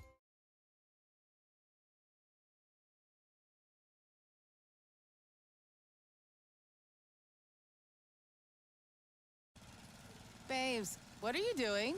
What? I'm just mowing the lawn. No, it's blazing hot and dry out here. Don't you remember? Smokey Bear says. Avoid using power equipment when it's windy or dry. Where'd you learn this? Oh, it's on SmokeyBear.com with many other wildfire prevention tips. Right. Thanks, honey bear. Because remember, only you can prevent wildfires. Brought to you by the USDA Forest Service, your state forester, and the Ad Council. Are you prepared for an emergency or disaster? Because it's not a matter of if, but when. Don't find yourself saying, When the storm rolls in, my time to find a pet-friendly evacuation center will have run out. The scorching heat wave will leave me powerless to cool my insulin. I'll face a hurricane without meds. Now that's a tough pill to swallow. let's prepare so we all have a better story to tell. Get started at ready.gov/older adults. Brought to you by FEMA and the Ad Council.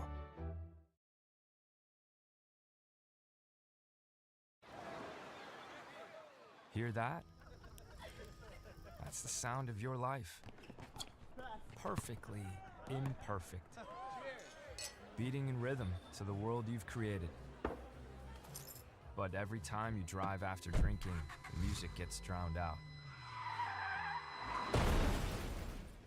Your life sounds pretty great. Don't let a buzz ruin it. Buzz driving is drunk driving. Don't drive buzzed. A message from NHTSA and the Ad Council.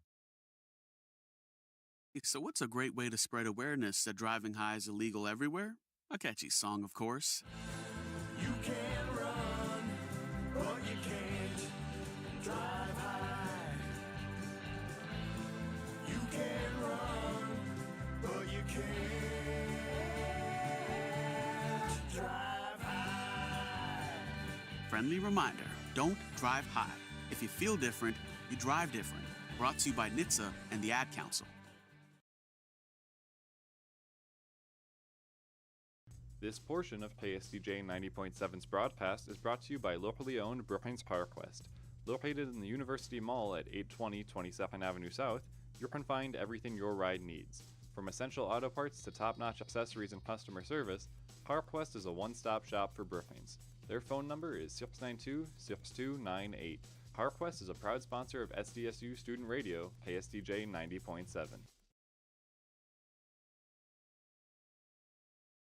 This portion of KSDJ 90.7's broadcast is brought to you by D.O. Bike and Fitness. Located at 1738 6th Street in Brookings, South Dakota, D.O. is a place for all things bikes. Offering top brands such as Trek and Electra, this close-to-campus store has both bike and e-bike options. Remember, you can't buy happiness, but you can buy a bike, and that's pretty close. 692-2022 is the number to call for this full-service and sales store. D.O. is a proud sponsor of SDSU Student Radio, KSDJ 90.7. Support comes from the South Dakota Agricultural Heritage Museum in Brookings, inspiring a passion for the diverse history, culture, and science of agriculture in South Dakota. To learn more about exhibits and events, you can visit agmuseum.com.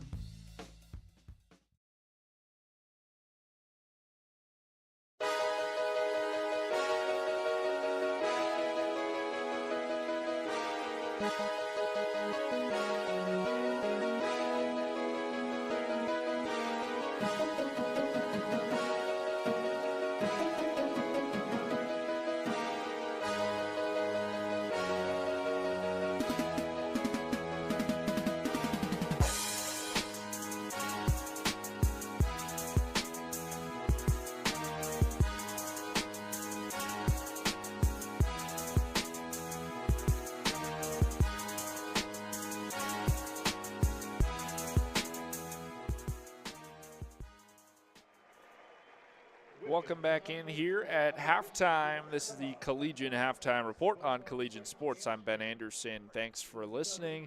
The Jackrabbits lead Mercyhurst 23-7 at halftime. The Jackrabbits are 4 for 4 on red zone scoring chances through this one. And the defining factor for this team, this game, has been Chase Mason and the passing game. 14 for 20 passing attempts for Mason for 179 yards, 2 touchdowns, a passer rating of 178 for Chase Mason. Catching 5 of those passes is Alex Bullock, the receiver for the Jackrabbits. He has 64 yards, a touchdown, a long of 28. He's been targeted 6 times. Graham Goring's got 4 receptions for 30 yards. Isaiah Garcia Castaneda has 2 receptions for 30 yards. And Lofton Ogresk has 2 receptions for 25 yards and a touchdown. And Jack Smith with 1 reception for 30 yards. big reception day for the South Dakota receiving corps and Chase Mason. The rushing game not as strong for the Jackrabbits through this one, where Julius Longridge has 9 attempts for 24 yards, an average of 2.7 yards per carry. James Basinger has 6 attempts for 22 yards, an average of 3.7 yards per carry. Chase Mason has 2 attempts for -1 yards. On the other side of the ball, Mercyhurst, Adam Urena is 6 for 9 on passes for 75 yards and a touchdown. He has a passer rating of 128.9. Brian Trobel, the running back for Mercyhurst, he's 6 attempts for 11 yards, an average of 1.8 yards a carry. And Aaron Rodriguez, 1 attempt for 5 yards, averaging 5 yards. Top receiver for Mercyhurst is Evan Van Dyke. He's the real threat downfield if you're the Jackrabbit defense. He's got 4 receptions for 59 yards and a touchdown, along of 22 yards. He's been targeted 6 times. He's averaging 21 yards after the catch.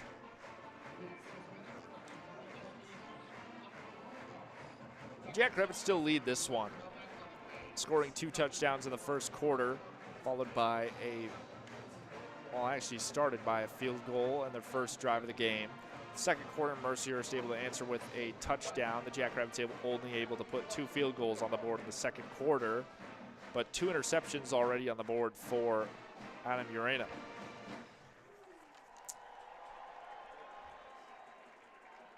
Game comparison team-wise, the Jackrabbits able to put up 224 total yards compared to the Mercyhurst 97. 179 of those yards are from passing compared to the 75 of those on Mercyhurst. Neither team's rush game very developed so far in the first half. The Jackrabbits have had 14 first downs compared to the Mercyhurst 6. On third down, the Jackrabbits have converted 6 out of 9 times. Mercyhurst only able to convert 2 out of 5, but when they went for it on fourth down, they were able to convert that 1 time. Jackrabbits have 37 total plays, Mercyhurst 21. Jackrabbits are averaging 6.1 yards per play, Mercyhurst 4.6. Both average yards for completion are averaging around that 12 range. Both average rush around the 2 range for both teams. And the Jackrabbits have had no turnovers compared to the Mercyhurst 2. Mason did lose that fumble. He's able to recover it, though. The Jackrabbits are the only team with a sack. They have 1. Mercyhurst has 3 tackles for loss. The Jackrabbits have 1 tackle for a loss.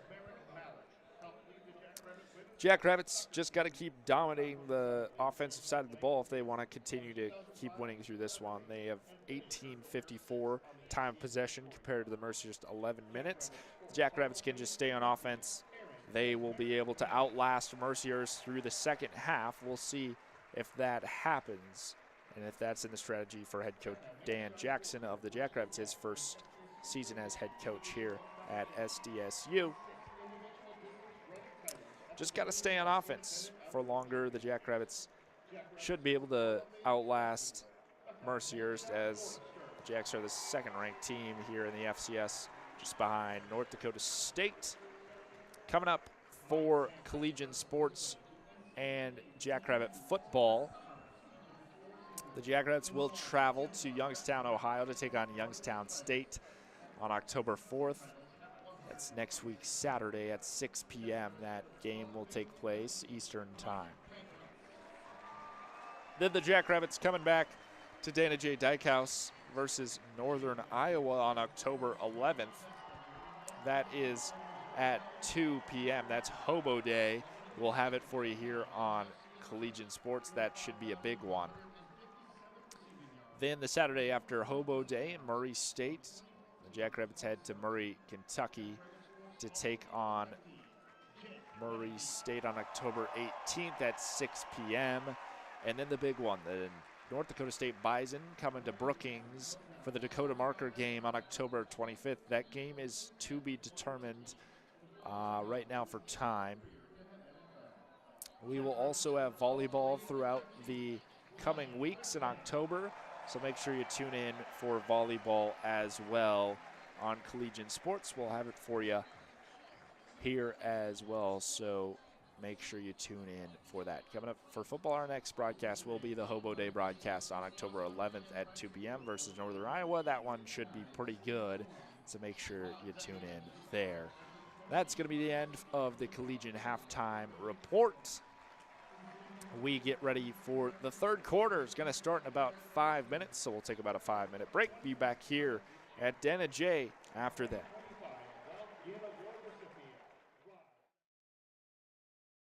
This portion of KSDJ 90.7's broadcast is brought to you by locally owned Brookings PowerQuest. Located in the University Mall at 820 22nd Avenue South, you can find everything your ride needs. From essential auto parts to top-notch accessories and customer service, PowerQuest is a one-stop shop for Brookings. Their phone number is 692-6298. PowerQuest is a proud sponsor of SDSU Student Radio, KSDJ 90.7. They are our cuddlers and coworkers, purr machines and love bugs, and constant companions. They are our pets, our family, and they make life so much better. When we face unexpected challenges in life, so do our pets. That's why we're on a mission to support people who love their pets, and the pets who love their people, ensuring these families stay exactly where they belong, together. And you have something to offer. With an open heart and mind, there is nothing you can't do. There's no gesture too small or too big when it comes to helping. Whether donating a bag of kibble, sharing an Instagram post of a lost cat, or welcoming a foster pet into your home, every bit of kindness counts. You can help keep pets and people together. Visit petsandpeopletogether.org to learn how to be a helper in your community. This has been a public service announcement brought to you by Maddie's Fund, the Humane Society of the United States, and the Ad Council.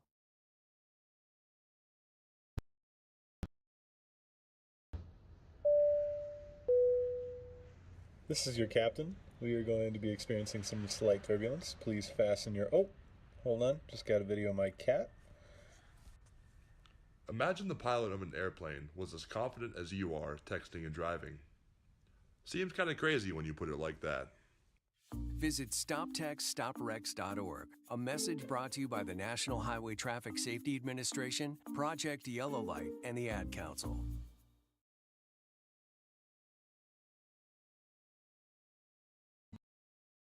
Hey, wouldn't it be great if life came with a remote control?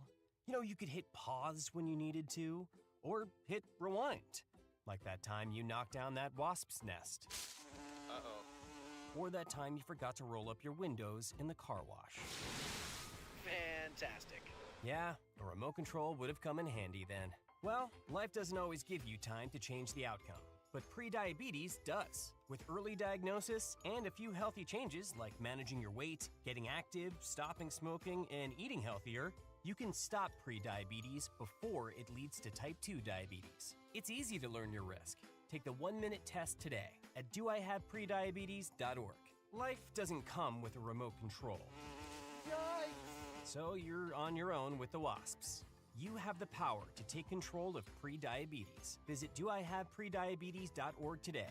That's doihaveprediabetes.org. Brought to you by the Ad Council and its prediabetes awareness partners.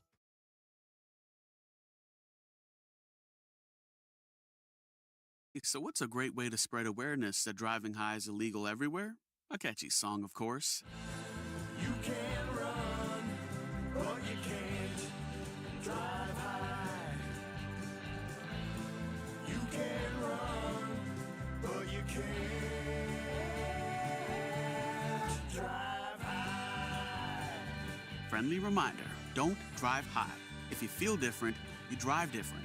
Brought to you by NHTSA and the Ad Council.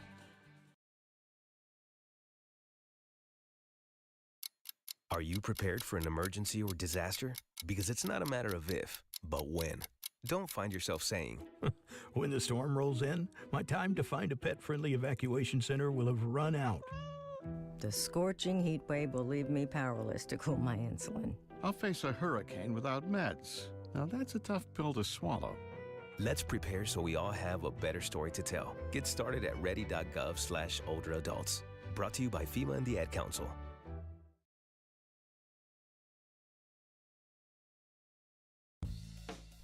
support comes from the South Dakota Agricultural Heritage Museum in Brookings, inspiring a passion for the diverse history, culture, and science of agriculture in South Dakota.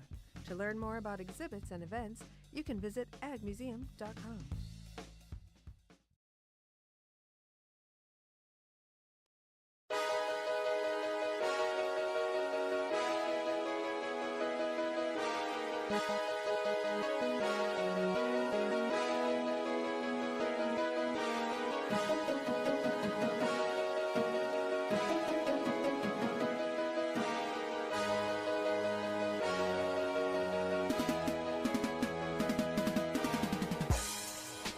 The Jackrabbits leading over the Mercyhurst Lakers 23-7 at halftime.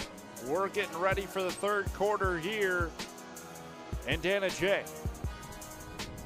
I'm Ben Anderson. So glad to have you alongside me for this one on Collegiate Sports. Jackrabbits will kick off. The Lakers will receive as they defer to the coin toss. Kick is away. This one is headed towards the goal line here. It's going to be returned, brought out of the end zone, and stopped at about the 20-yard line by the Jackrabbits special teams. Mercyhurst will start on offense in the third quarter. 21-yard return there for number 80 for Mercyhurst. That's Jason Woods. Makes it first down and 10 at the 21-yard line for Mercyhurst. Adam Urena is the quarterback for the Lakers. He's got two receivers either side. Running back in the backfield is Brian Trobel. Urena looking to his left, quick pass out to the sideline, caught by Evan Van Dyke. Van Dyke is going to pick up 3 yards on that catch. It's second and 7. Now at the 24-yard line, Mercyhurst.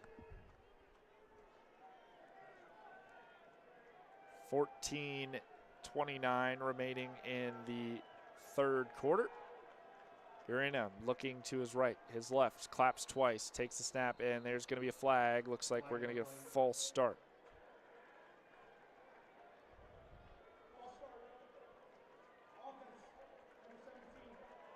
And the offense going to get called with the false start, first penalty of the second half. Second and 12.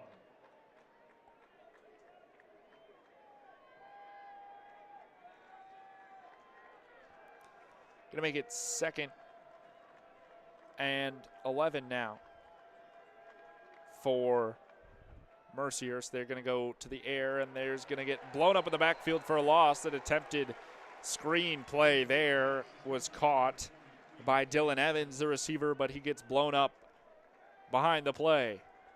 Nice stop by the Jackrabbit defense. It's going to be third down and long. Third and 13 for the Lakers. 13:30 remaining in the third quarter. Urena is going to have to air it out here for the Lakers. Jackrabbits showing blitz.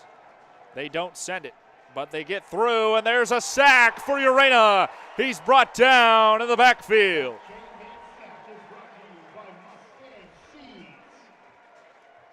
Noah St.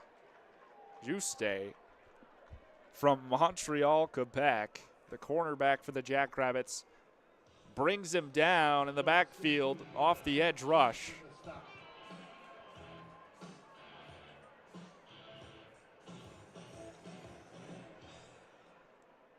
Forces the punt on a Mercyhurst. Garrett McGuire to punt it away.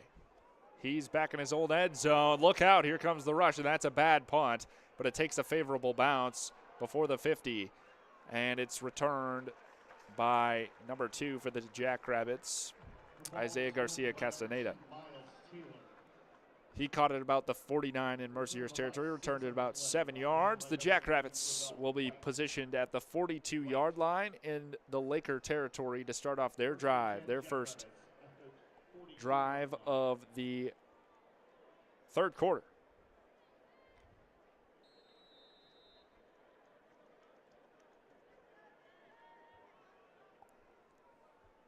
.12:38 remaining in the third. Chase Mason going to hand it off, and that's Julius Lawnridge. He picks up about 2.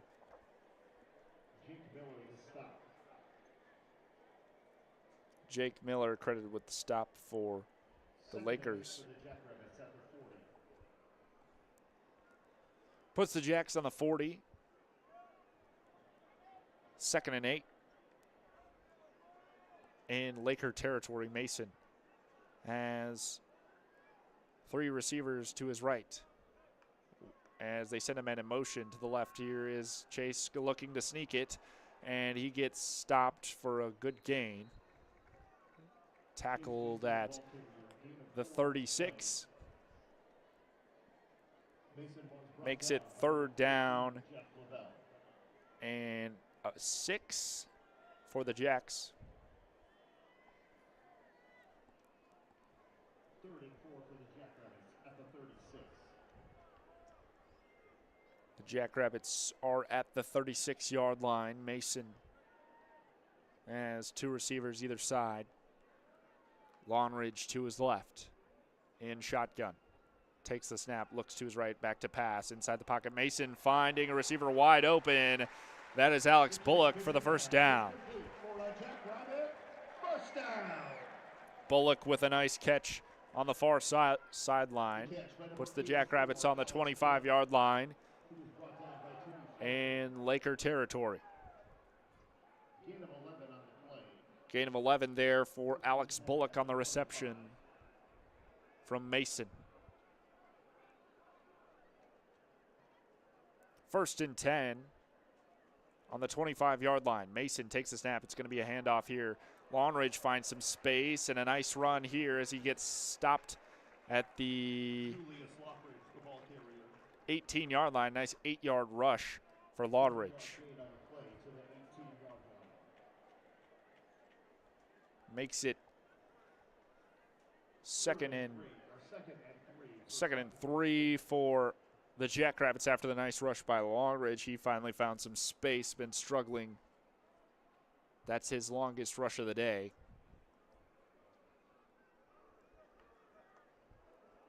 Mason takes the snap, and there is a catch into the end zone for the touchdown. Number 19, Jack Smith, the redshirt freshman out of Sioux Falls. There is a flag. And it's on the defense. It's a touchdown for Jack Smith.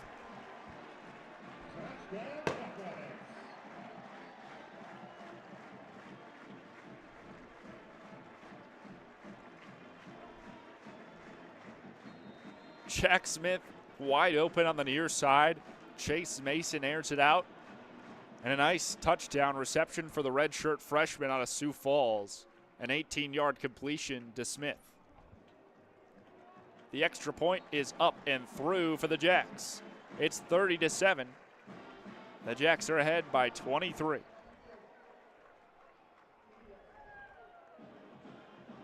Media timeout here, and Dana J will take it with them. The Jackrabbits lead by 23 here in the second half. We'll be back after this.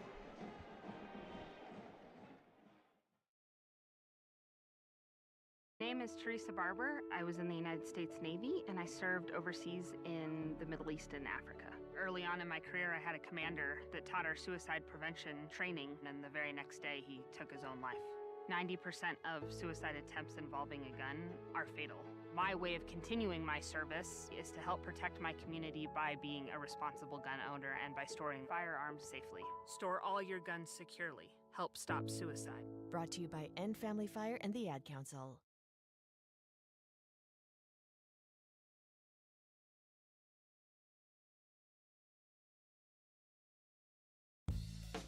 Support comes from the South Dakota Agricultural Heritage Museum in Brookings, inspiring a passion for the diverse history, culture, and science of agriculture in South Dakota.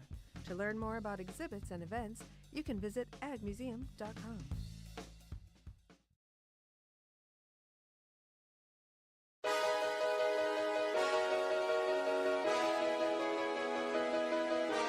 The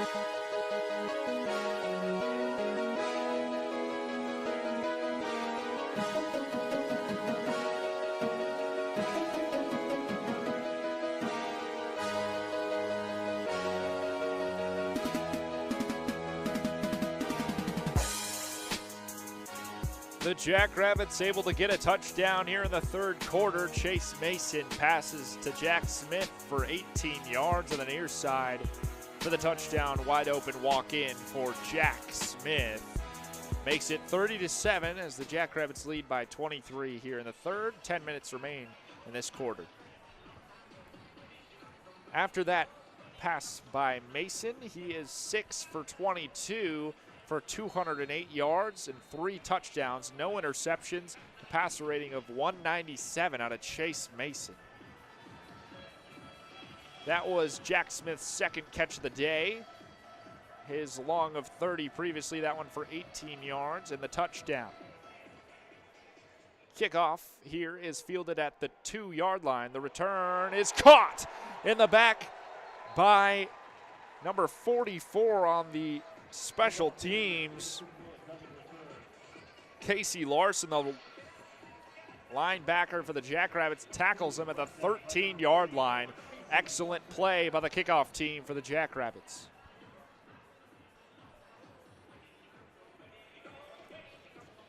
Mercyhurst going to take over on offense at the 13-yard line.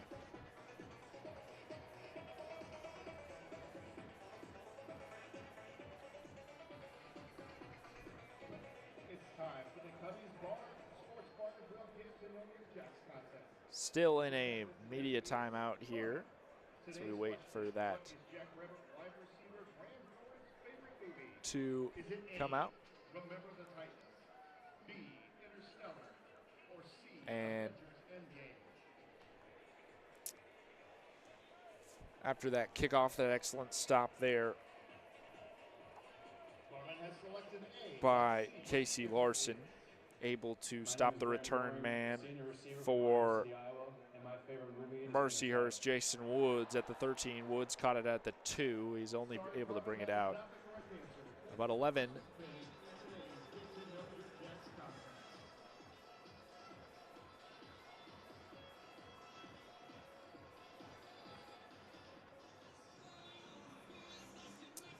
.53 remains in the third quarter.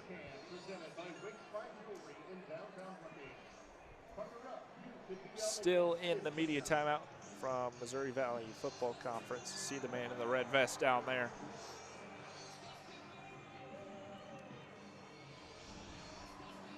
As we're waiting to get back in action and think we're ready to go. Mercyhurst to take over. Mercyhurst's been struggling today on offense. Adam Urena has 2 interceptions. And neither team able to find the run game so far through this one. Both teams relying heavily on the pass. Urena is out there. He's got 2 tight ends at the line, 2 receivers either side. It's going to be a pass play, step back inside the pocket. Pass is caught at the sideline for Dylan Evans, the receiver, nearly intercepted there as Evans had to fight it away from the corner. Going to be a first down off that play for the Lakers. A nice 12-yard gain there brings them out to the 25-yard line. Lakers are going to stick with the double tight ends either side of the line. And 2 receivers either side of Urena. Snap, it's going to be a run play this time as a breakthrough for Brian Trobel. Trobel picks up a big run. There is a flag on the play.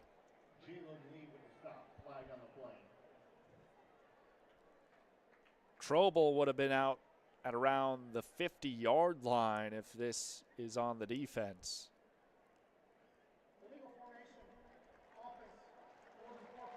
It is going to be an illegal formation on the offense.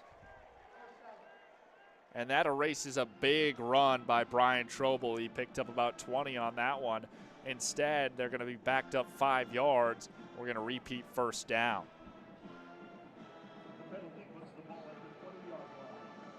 Lakers backed up to the 20-yard line. It's 1st and 15.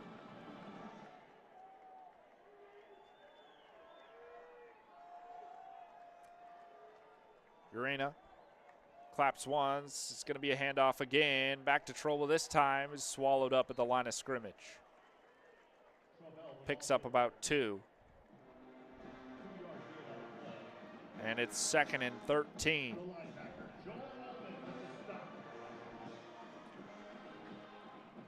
Joe Ullman, middle linebacker with the stop there for the Jacks defense.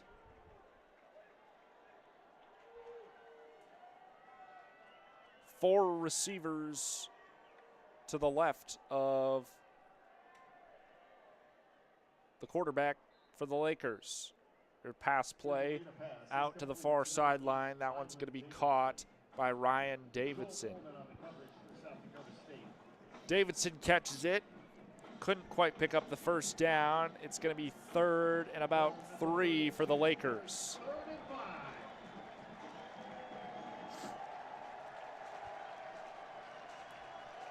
As it gets louder here for the defense.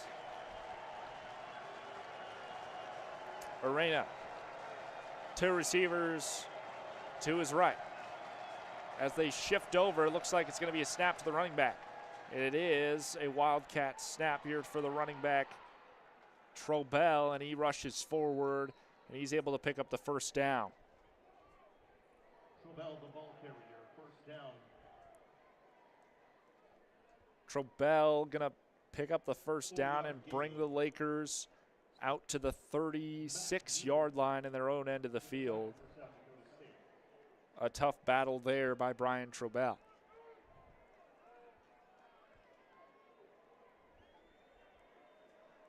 Seven minutes remaining in the 3rd quarter. Jackrabbits showing blitz as it's a run play. Over to Trobell again, and he's able to fight for about 5 yards on the rush.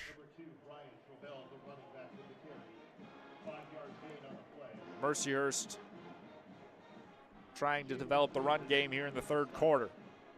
Trobell finding some space.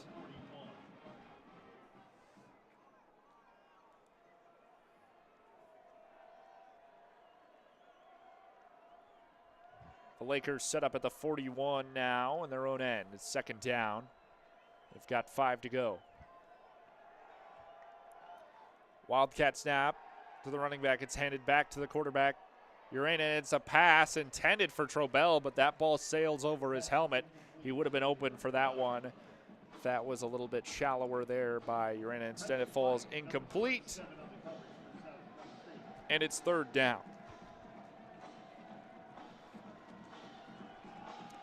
Mercyhurst forced to try to convert again. They're at the 41-yard line. They got 5 to go. It's 3rd down.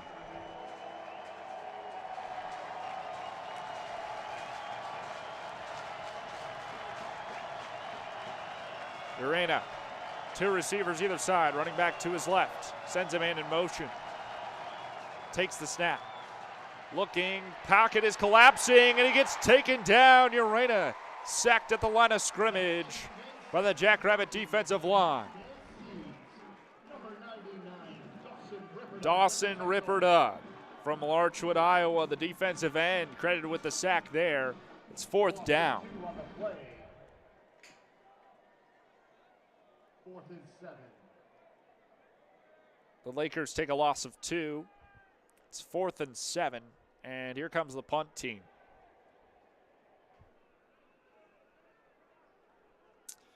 Punter for Mercyhurst is Garrett McGuire.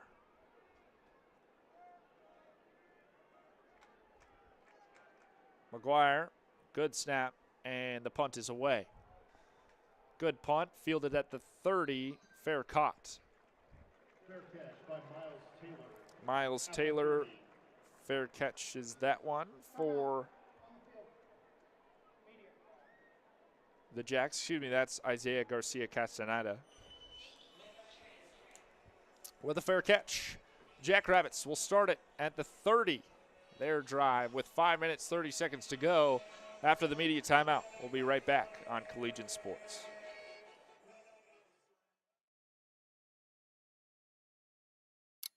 Are you prepared for an emergency or disaster? Because it's not a matter of if, but when. Don't find yourself saying, When the storm rolls in, my time to find a pet-friendly evacuation center will have run out. The scorching heat wave will leave me powerless to cool my insulin. I'll face a hurricane without meds. Now that's a tough pill to swallow. let's prepare so we all have a better story to tell. Get started at ready.gov/older adults. Brought to you by FEMA and the Ad Council.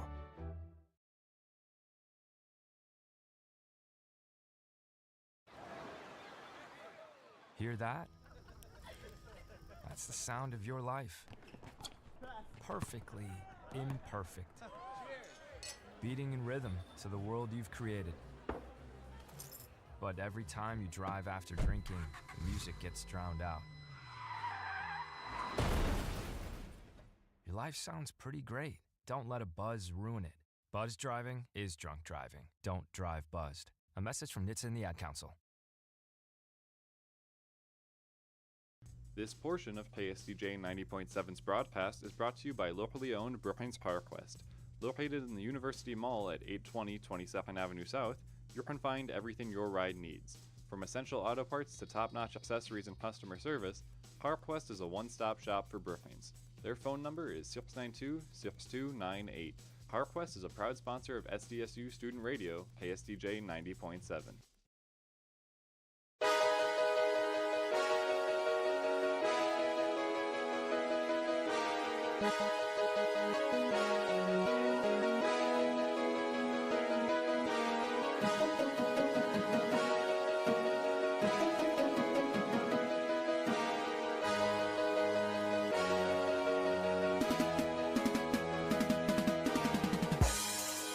The Jackrabbits taking over at the 30-yard line. Chase Mason rolls out to his right, passes center field. That's caught by number 12, Graham Goring, for a nice gain.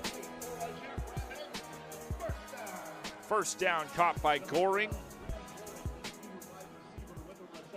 the senior from Iowa City. And Goring trucked a defender, and he's down still.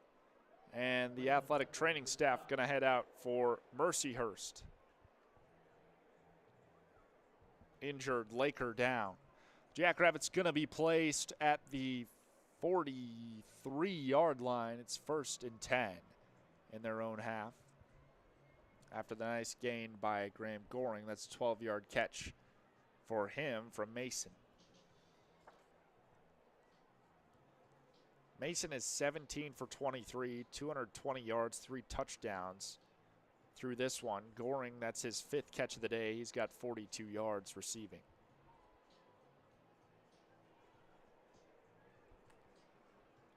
Still the injured Laker down. 5:19 remains in the third quarter.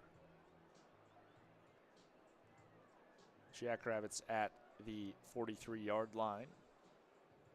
Started the drive at the 30. One play in. Goring hit the defender hard after he caught it.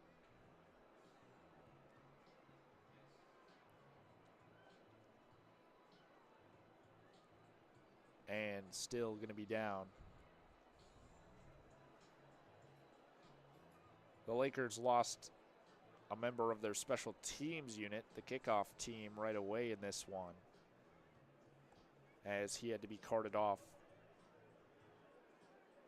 I believe it was Joe Kerbacher, the receiver for Mercyhurst. He got injured right away. We had an injury timeout there as well. Now we have another injured Laker down.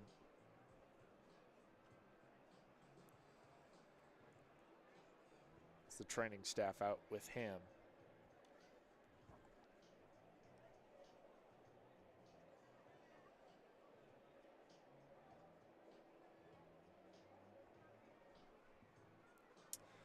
Couldn't see a player number yet on the down player for Mercyhurst.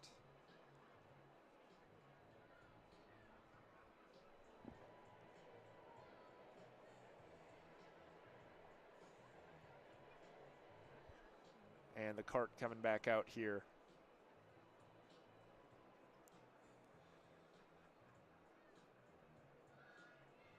to assist the medical staff.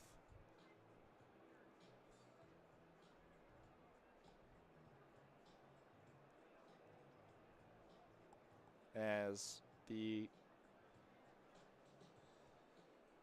Lakers players taking a knee out there for their teammate.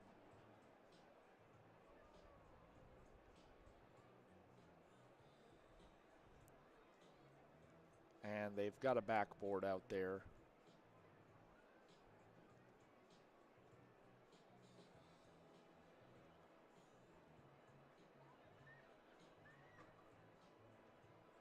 And Sanford Medical Athletic Training staff out there with the Jackrabbits as well.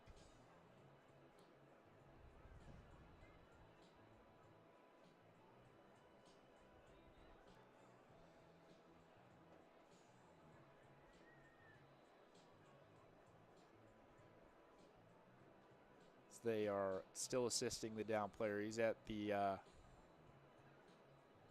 around the 46-yard line. He's down around the Jackrabbit logo.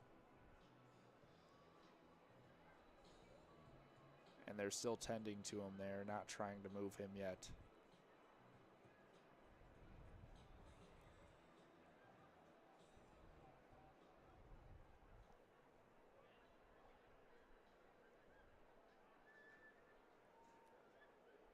Still haven't seen a player number. They took his pads off.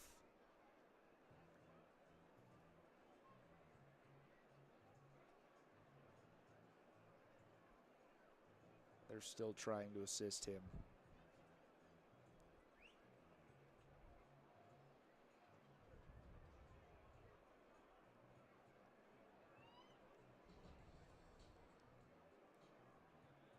And get that transport board ready.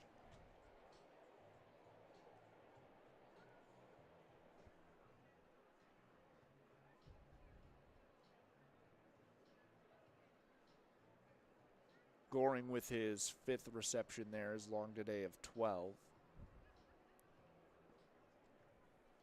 He has 42 yards after that last reception.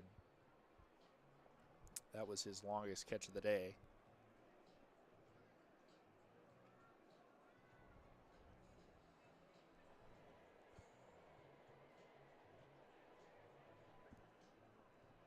And still, training staff out there. So we're still in a stoppage.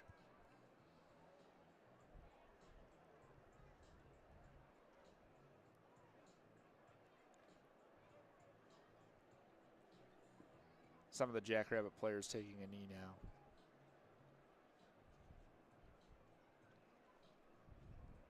Trying to get him onto the backboard for transport.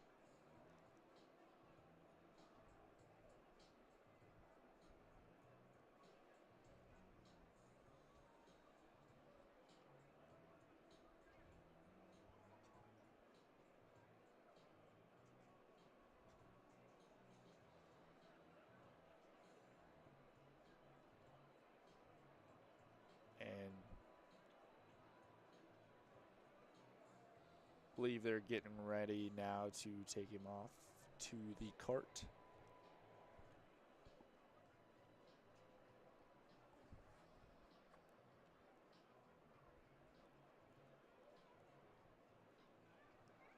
And yes, they are moving him now.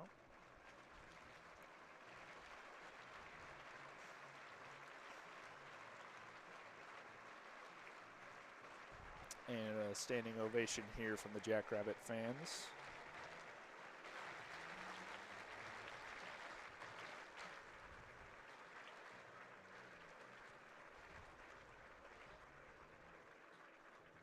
And member of the Lakers defense not going to be out there anymore.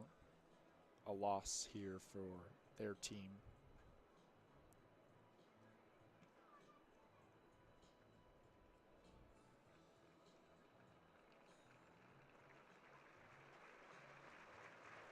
As he's going to be carted out.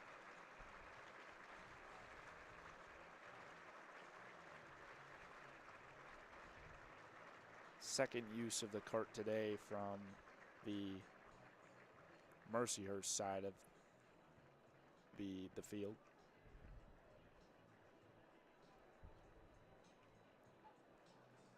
And hoping the best for him. I wasn't able to get a player number there, and he's able to get off the field, hopefully doing all right. Back in play, the Jackrabbits take the field. It's first down at the 43-yard line. 1st and 10. Goring just caught a 12-yard first down. It's going to be a pass from Mason, caught here by the receiver, and he's breaking through. It's Goring again, and he has room to run. A defender finally takes him down at the 8-yard line. Goring gets the first down. That's a huge pass play by Mason. A huge yards after catch play by Graham Goring. Goring took it from the 43 all the way down to the 8-yard line. They're going to mark him at the 6. 1st and 6 to goal for the Jackrabbits. It's going to be a handoff here for James Basinger, and he's fighting for the goal line. They're going to mark him short at the 1. Basinger was close to that goal line, couldn't quite reach across. Stopped at the 1. Mason takes its handoff again. Basinger, and he gets stopped. Can he fight forward? And they mark it. Touchdown, James Basinger for the 1-yard rush.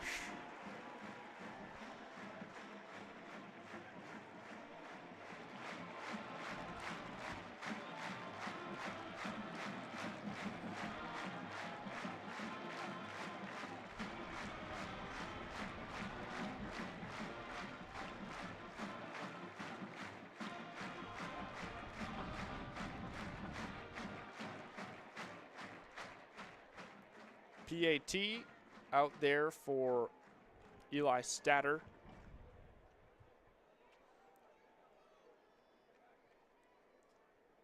The kick is up and through. Statter's extra point is good. Makes it 37-7. The Jackrabbits lead over Mercyhurst by 30. 4:23 to go in the third quarter.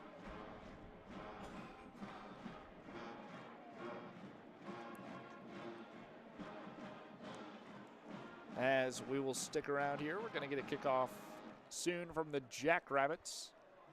And Mercyhurst has to get some more points on the board if they want to stay in this one.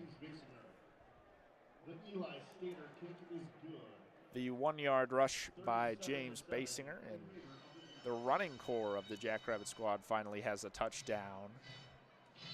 Basinger's ran 8 times for 28 yards, averaging 3.5 yards a carry.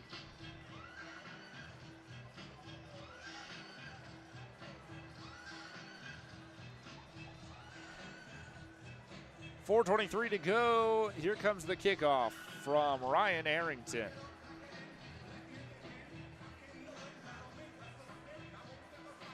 Back to return it for Mercyhurst is Jason Woods. Kick away, headed in Woods' direction and caught at the 5-yard line. The return out to the 15. He stopped, wrapped up there by number 44 again. That's Casey Larson. He had the big stop last time, able to make a stop again. Puts the Lakers at the 15. Big special teams plays by Larson. It's 1st and 10, Mercyhurst at the 15. 4:19 remaining in the third. Mercyhurst ball at the 15 in their own end.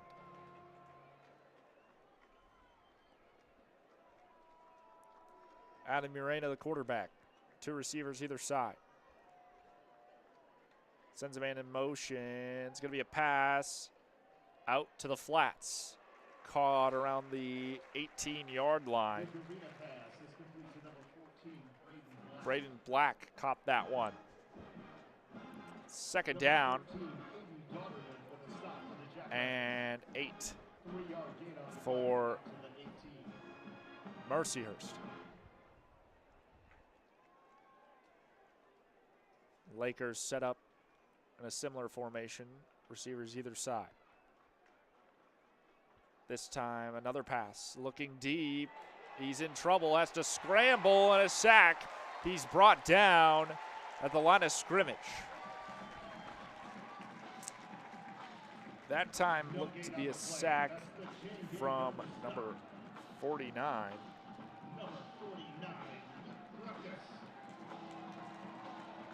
49 for the Jackrabbits is Luke Krampus. Crampages, excuse me. And Urena back at it again on third down after the sack. Steps back, it's a deep pass. This one sails over the head of Joe Kerbacher as he was taken down by the defender looking for a pass interference call. Don't think he's going to get it.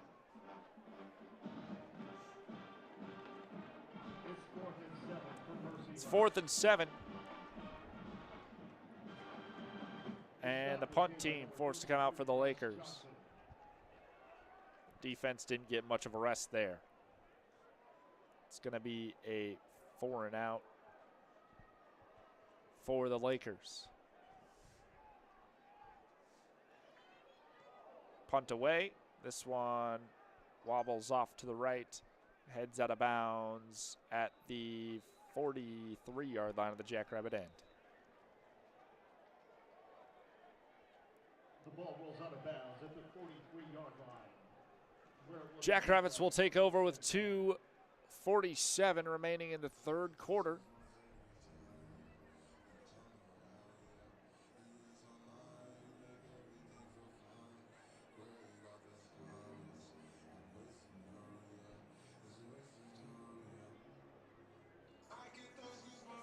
Jackrabbits leading this one by 30.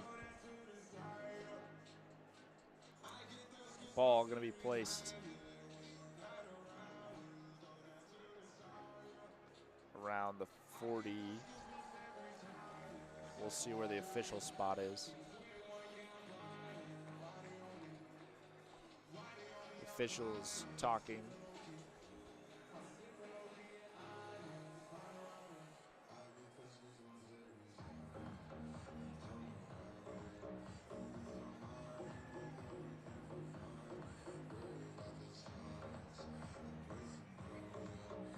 Officials still having a chat.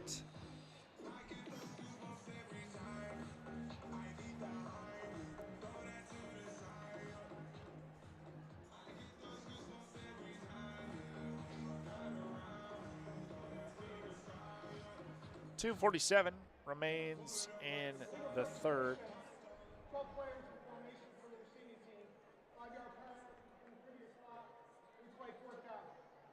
Oh, and we're going to get a flag on the Jackrabbits.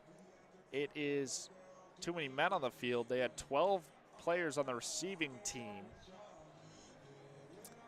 And it's going to be a 5-yard penalty. We're going to replay 4th down for Mercyhurst.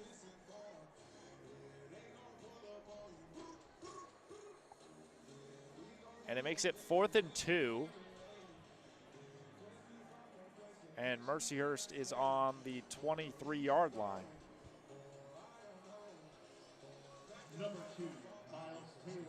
And the punt team remains out there for Mercyhurst. Looks like they're just going to punt it again.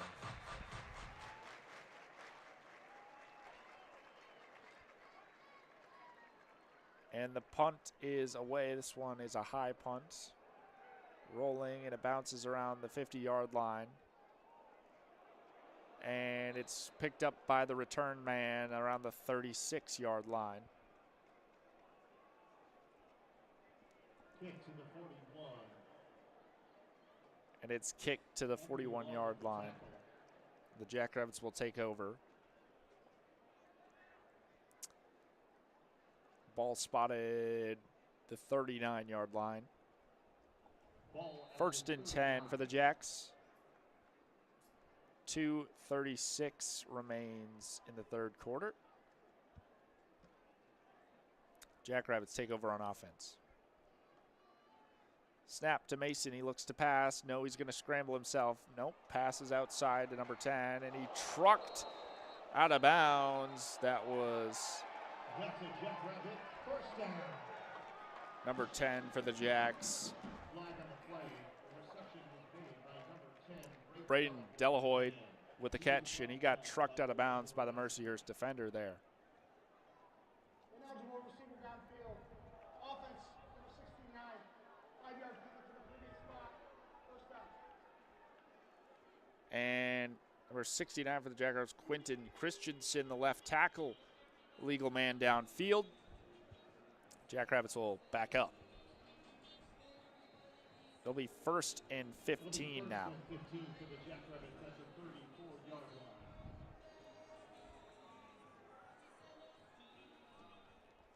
So the Jackrabbits will replay first down.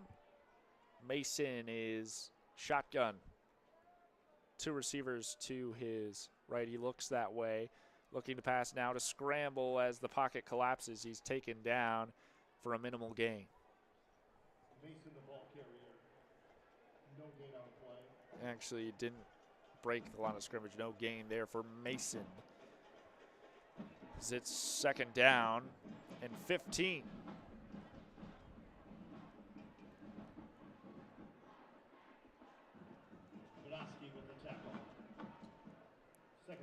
Mason's going to be shotgun once again. 2 receivers either side. Minute 30 remaining in the third quarter.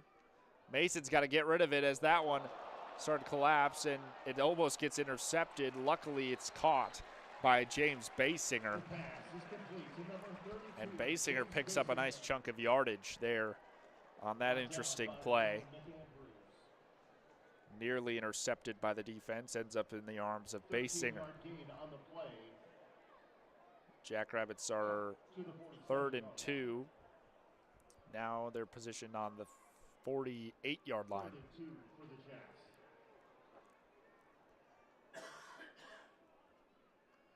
52 seconds remaining in the third quarter.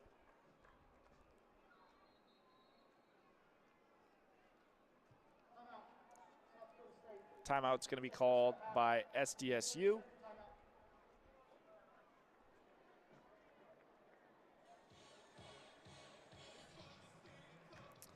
And they'll take a 30-second timeout.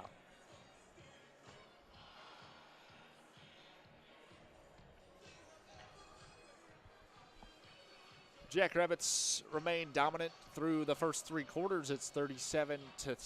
The Jackrabbits lead it by 30.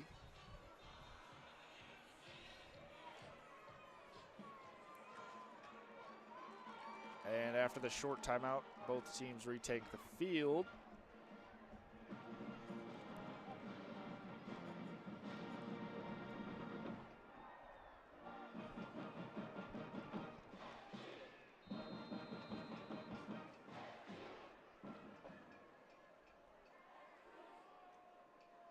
Two receivers to the left of Mason. He sends Graham Goring in motion. Here's a handoff to Basinger. Basinger breaks through. Did he pick up the first?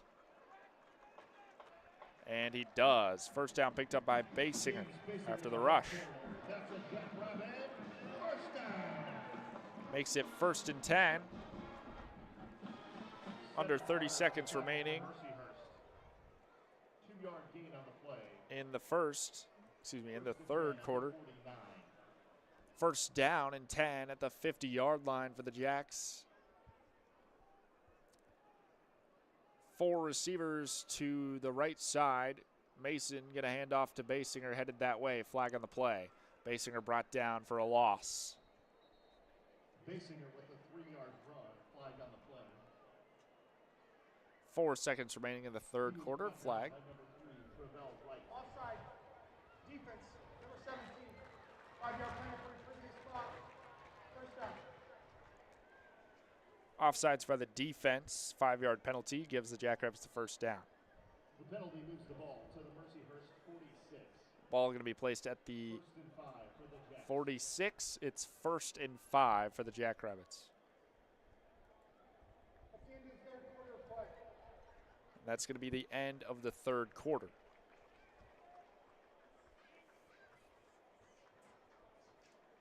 Headed into the last quarter of play, 15 minutes set on the clock, and we'll be back after the media timeout. Stick around. This portion of KSDJ 90.7's broadcast is brought to you by locally owned Brookings PowerQuest. Located in the University Mall at 820 22nd Avenue South, you can find everything your ride needs.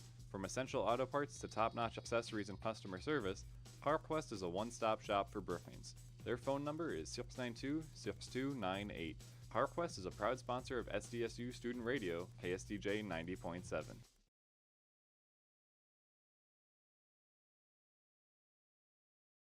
Most people out here think that taking care of one another is important. And most people would step up for a neighbor going through a tough time. Most people around here help out friends and family when they need it. But the funny thing is, most of us won't look for help when we need it. Talk to someone if you're struggling with mental health, because most people out here really care. Find more information at loveyourmindtoday.org. That's loveyourmindtoday.org. Brought to you by the Huntsman Mental Health Institute and the Ad Council.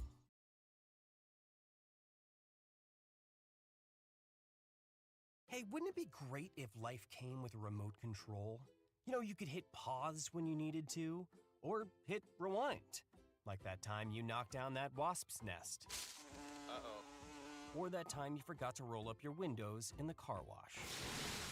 Fantastic. Yeah, a remote control would have come in handy then. Well, life doesn't always give you time to change the outcome, but prediabetes does. With early diagnosis and a few healthy changes like managing your weight, getting active, stopping smoking, and eating healthier, you can stop prediabetes before it leads to type 2 diabetes. It's easy to learn your risk. Take the 1-minute test today at doihaveprediabetes.org. Life doesn't come with a remote control. Yikes! So you're on your own with the wasps. You have the power to take control of prediabetes. Visit doihaveprediabetes.org today. That's doihaveprediabetes.org. Brought to you by the Ad Council and its prediabetes awareness partners. Support comes from the South Dakota Agricultural Heritage Museum in Brookings, inspiring a passion for the diverse history, culture, and science of agriculture in South Dakota. To learn more about exhibits and events, you can visit agmuseum.com.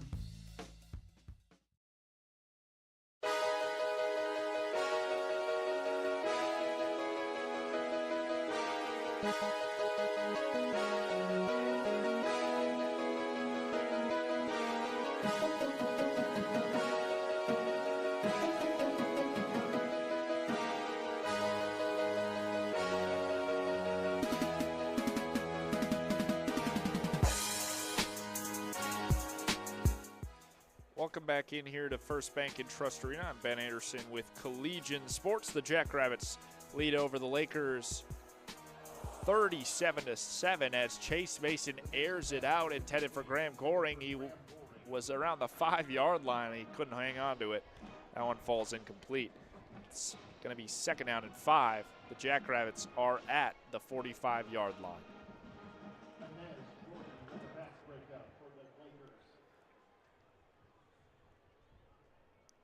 Goring was going to go all the way there if he could catch that one. That one went a little over his head. Second and 5 here. Mason's got 2 receivers to his right. He's looking that way, going to pass. This one intended for Goring again. Nearly intercepted that time by Chris Thompson, the cornerback for Mercyhurst. Makes it third down and 5.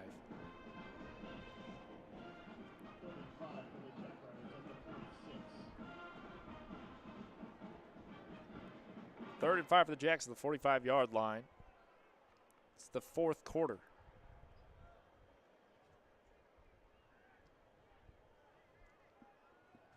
Mason sends a man in motion to the right side.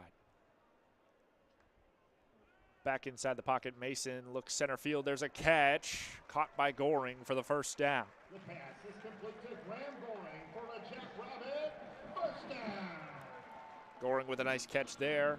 He looks shaken up on the play. He's limping. He's going to head to the sideline. He got hit hard after that one. Doring checks out. 1st and 10 for the Jackrabbits. They're at the 40-yard line in the Mercyhurst side. Mason's got 2 tight ends. And he rolls out to his right, looking to pass. There's nobody in front of him as he faked the handoff, and he's finally forced out of bounds at the 34-yard line. Nice rush there by Mason. He picked up 6.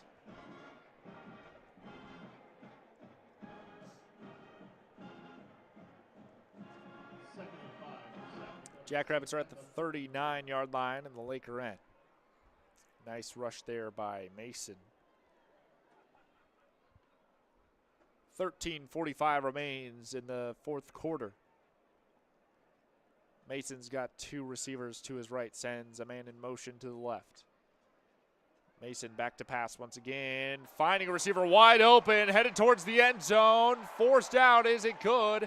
No, they're going to say he's short. That one was caught by number 8, Sammy Drees. And he's forced out of bounds. They're going to mark him at the 3-yard line. Sammy Dressy, the redshirt freshman for the Jackrabbits. 1st and goal at the 3 for the Jacks.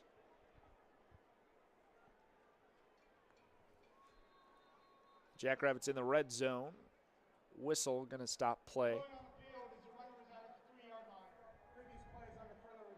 And the previous play is going to be under review. Rolling on the field, he was forced out at the 3-yard line. They're going to take a look at it. We'll get a review here.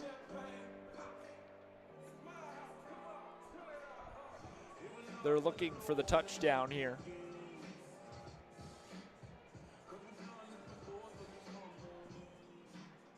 And we'll see if he was in or forced out. There looks like to be touched out of bounds even prior to the 3-yard line. Looks like the 5-yard line, his toes out of bounds.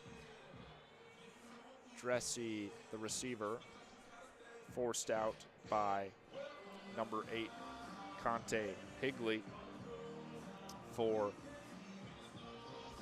the Lakers.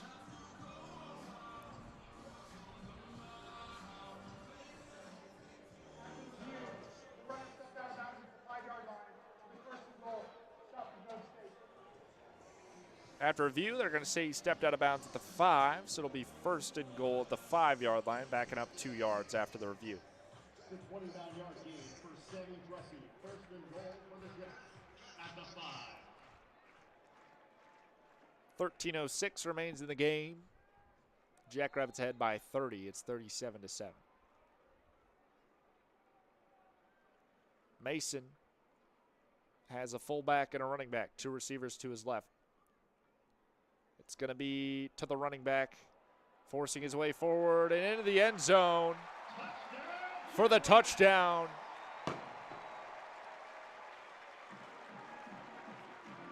That one, James Basinger, getting the touchdown for the Jackrabbits on the rush.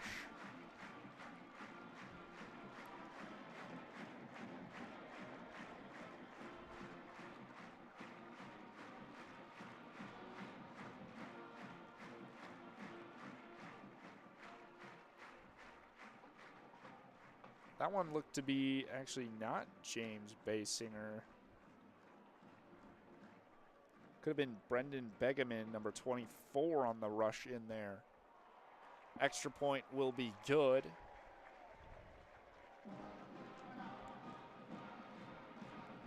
Yes, Brendan Begeman, the receiver for the Jackrabbits, able to rush one in for the touchdown. Makes it 44-7. The Jackrabbits take a decisive lead now with 12:48 remaining in the game.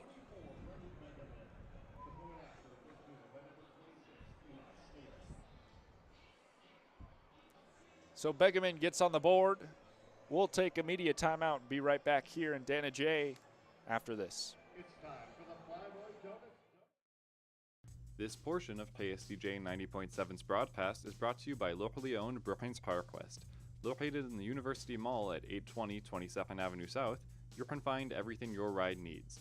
From essential auto parts to top-notch accessories and customer service, PowerQuest is a one-stop shop for Brookings. Their phone number is 692-6298. PowerQuest is a proud sponsor of SDSU Student Radio, KSDJ 90.7.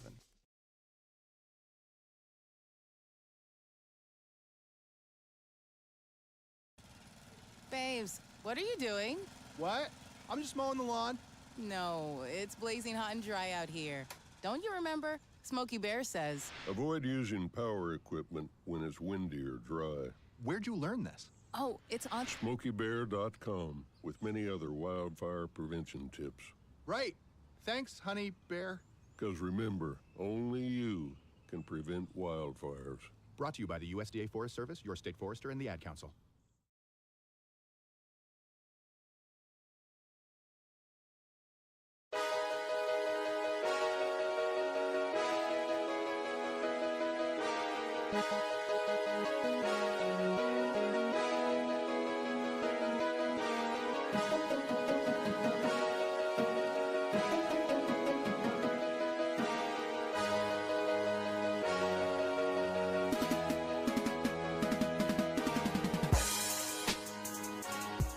Welcome back for the fourth quarter here on Collegiate Sports. Brendan Begeman just got a rushing touchdown for the Jackrabbits, brings our score 44-7. 12 minutes 46 remaining in the fourth. Ryan Arrington going to kick it off here for the Jackrabbits, and the Lakers going to be back on offense.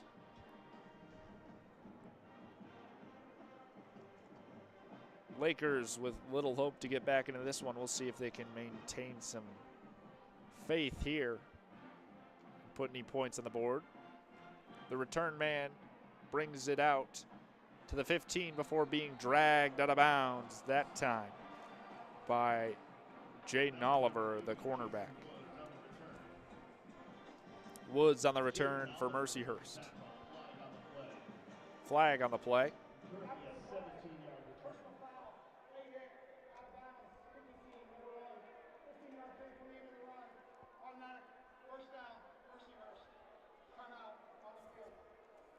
And Jaden Oliver going to get called with a late hit, and it's going to be a 15-yard penalty on the Jackrabbits. Going to bring the Lakers up 15 yards. They're going to be spotted at the 32-yard line.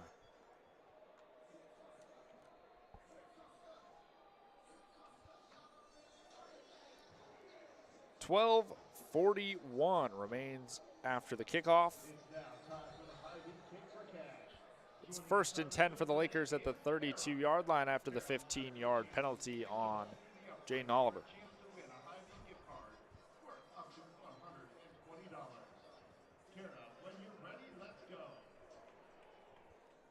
Another media timeout here on the field. We'll take it with them. Be right back here shortly on Collegiate Sports.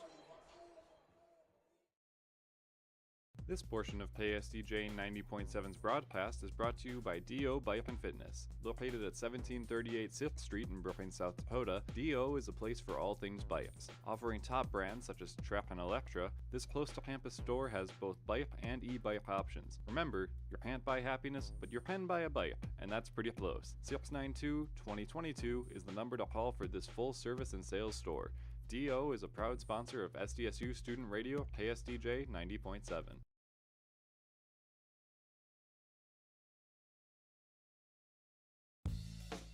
Support comes from the South Dakota Agricultural Heritage Museum in Brookings, inspiring a passion for the diverse history, culture, and science of agriculture in South Dakota. To learn more about exhibits and events, you can visit agmuseum.com.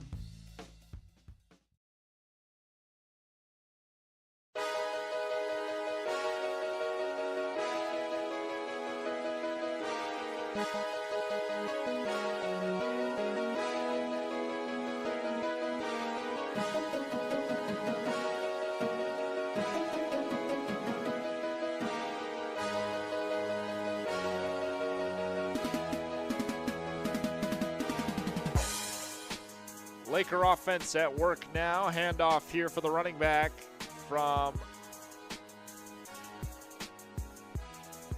Alex Urena, the quarterback. And that's going to be to number 25, which is Jonathan Askew, the running back for Mercyhurst.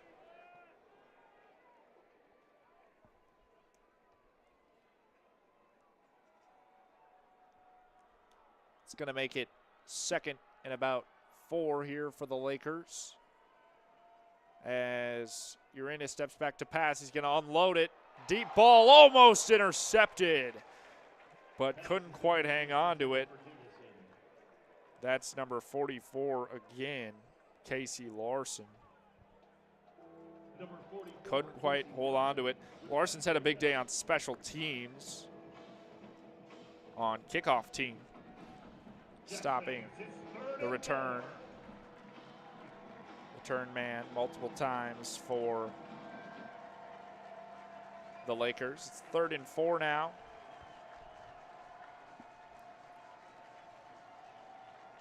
For the Lakers, they're at the 39, flag on the play. Flag on the play.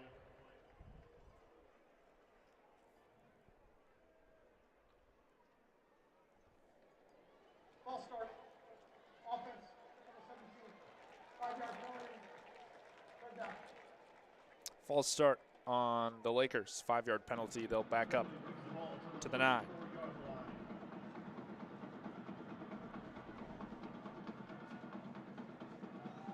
Third and 9.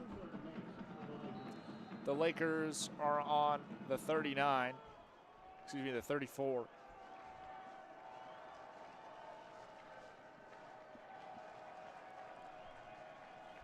Urena, 3 receivers to his right. He looks to his left, then right. Bouncing inside the pocket. Pass checked down and caught for a minimal gain. He will not make it to the line to gain. Colin Melendez with a catch. Makes it 4th down. And about 7. Punt team going to come out for the Lakers. Melendez was brought down by number 21, Miles Green. Mercyhurst in punt formation.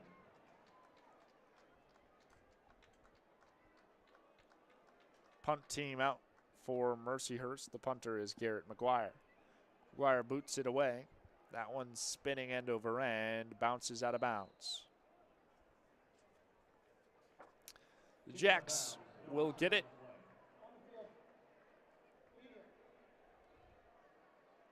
At the 31, the Jackrabbits will take over on offense. Media timeout here. We'll take it with them. Be right back after this.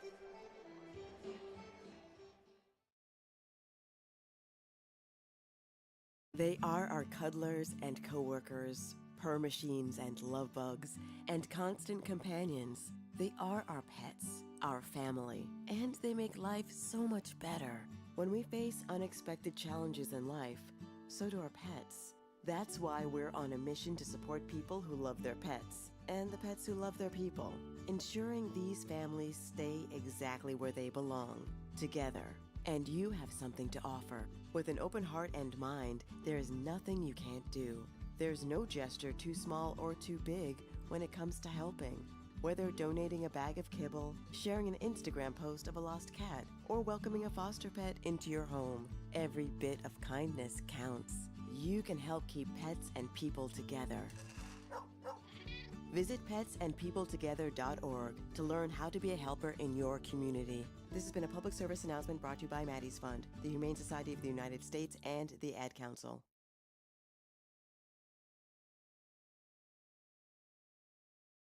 This portion of KSDJ 90.7's broadcast is brought to you by locally owned Brookings PowerQuest. Located in the University Mall at 820 22nd Avenue South, you can find everything your ride needs. From essential auto parts to top-notch accessories and customer service, PowerQuest is a one-stop shop for Brookings. Their phone number is 692-6298. PowerQuest is a proud sponsor of SDSU Student Radio, KSDJ 90.7.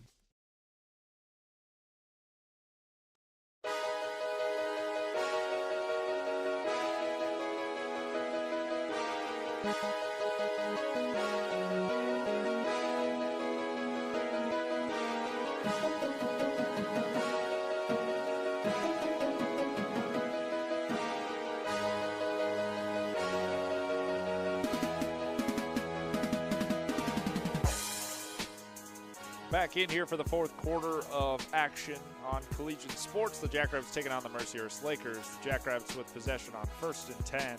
Going to go for the rush. It's stopped after a minimal gain. It'll be 2nd down.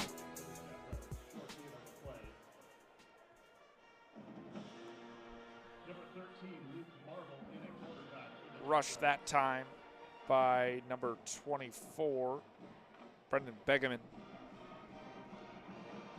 Cedric Carter with the stop for Mercyhurst. 2nd and 9 for the Jacks. 2nd and 9 for the Jackrabbits.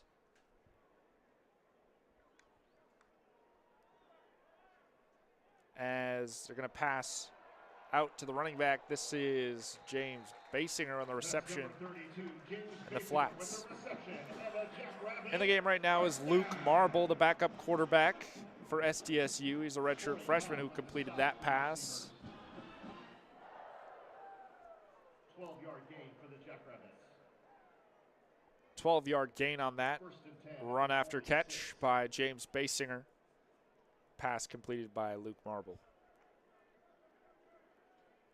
Marble's got trips to his left, one receiver to his right. Claps once. Going to be a handoff here for Basinger. Basinger bounces outside on the left, brought down after a short gain. Basinger, the ball carrier. Going to be 2nd and 8 for the Jacks. 2-yard gain on the play. Cedric Carter. 9 minutes 30 remaining in the fourth. As the Jackrabbits are in control, the ball is at the 48-yard line on the Jackrabbits side.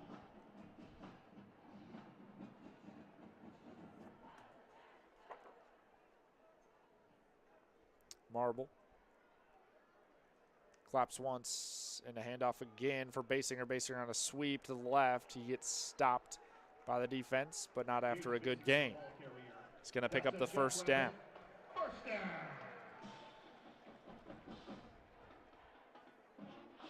Basinger's 11th attempt. He's got 33 yards. 6 yards on the play. Picked up 6 on that one. Roderick Washington with the stop for Mercyhurst. Jackrabbits slowly marching down the field. It's 1st and 10. They are at the 44-yard line.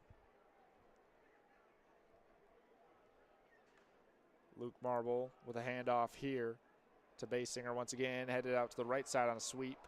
Gets tackled out of bounds. Gets a nice gain. 7 yards on the play. Picked up 7. It'll be 10 and 3. Mark Hawkins with the stop. Excuse me, 2nd and 3. 8:13 remains in the game. 2nd and 3 at the 37 for the Jackrabbits.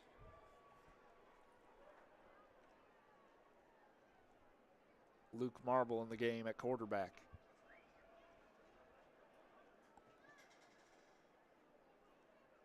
Two tight ends out for the Jacks. Marble with a handoff. That one to Brendan Begeman. Begeman brought down after a short gain. Did he pick up the 1st? He did not. They're going to say 2nd and inches. Excuse me, 3rd and inches after the rush by Begeman.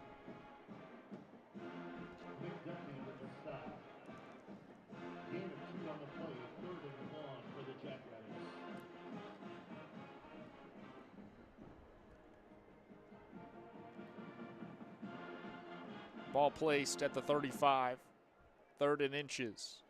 Jackrabbits have double tight end again. Begeman with a fullback. Handoff to Begeman, and it's blown up in the backfield. Loss of yards on that play. Begeman, the ball carrier, loss on the play. Makes it 4th and 2 for the Jacks. It's 4th down and 3 for South Dakota State. Offense stays out. Ball's at the Mercyhurst 37-yard line. 6:40 remaining in the game.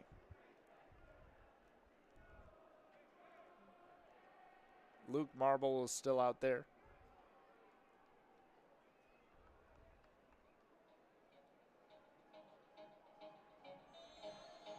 And timeout going to be taken by Dan Jackson and the Jackrabbits.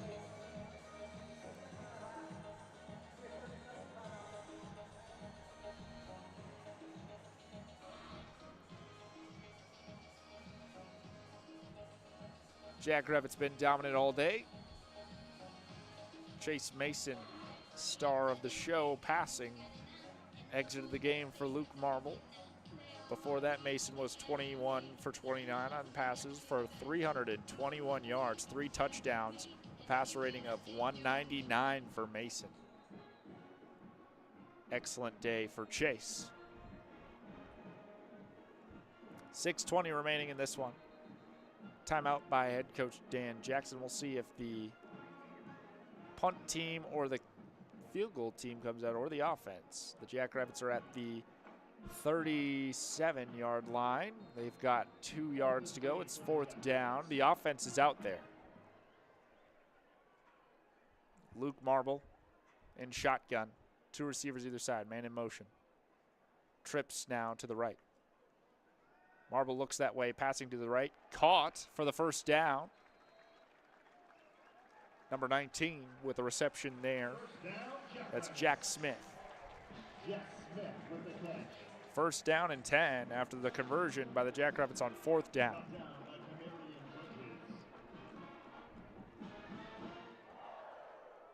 Jackrabbits trying to stay in possession of the football for the rest of the game.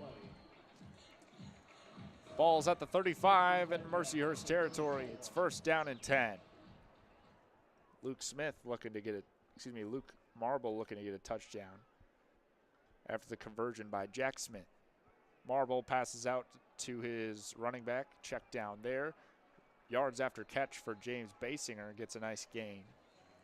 That's number 32, James Basinger on the play. The pass from Luke Gonna be 2nd and 5. Now they move it farther up even. Gonna be 2nd and about 3 after the Basinger yards after catch. Ball at the 27. Marble is in shotgun. He's got 2 tight ends. Basinger, the running back.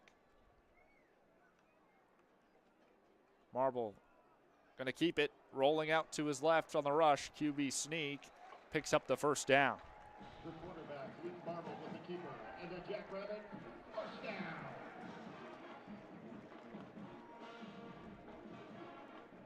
First down for Luke Marble after the rush.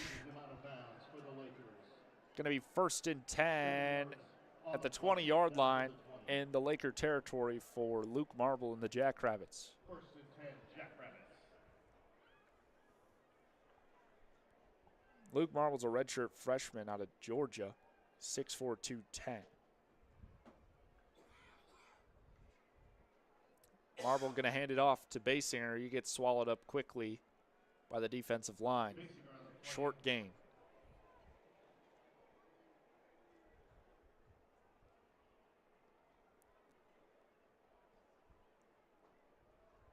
They're going to give him 2 yards, so it's going to be 2nd and 8 after the Basinger rush.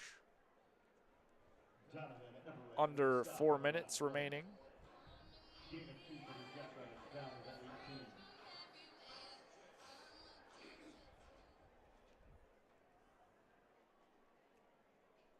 Second down and 8. And a flag. Flag on the play. False start by the offense. 5-yard penalty. 2nd down.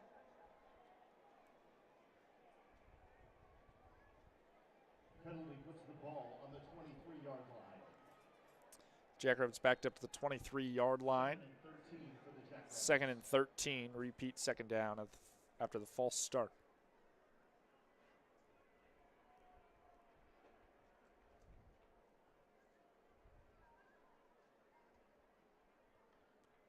Marble takes the snap. It's going to be a handoff to the backfield. This one for Brendan Begeman. Begeman gets a good rush, still fighting. He's down around the 5-yard line. Got about 5 yards after the first defender contacted him. Begeman fighting for those extra yards. First down for the Jackrabbits.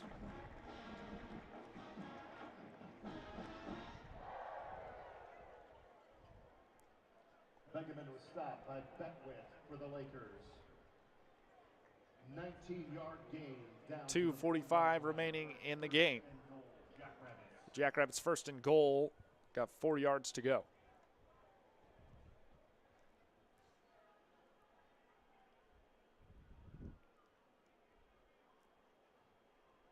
Luke Marble's got 2 receivers to his right. Sends a man in motion. Handoff for Basinger. Headed towards the end zone. They're going to mark him short by 1.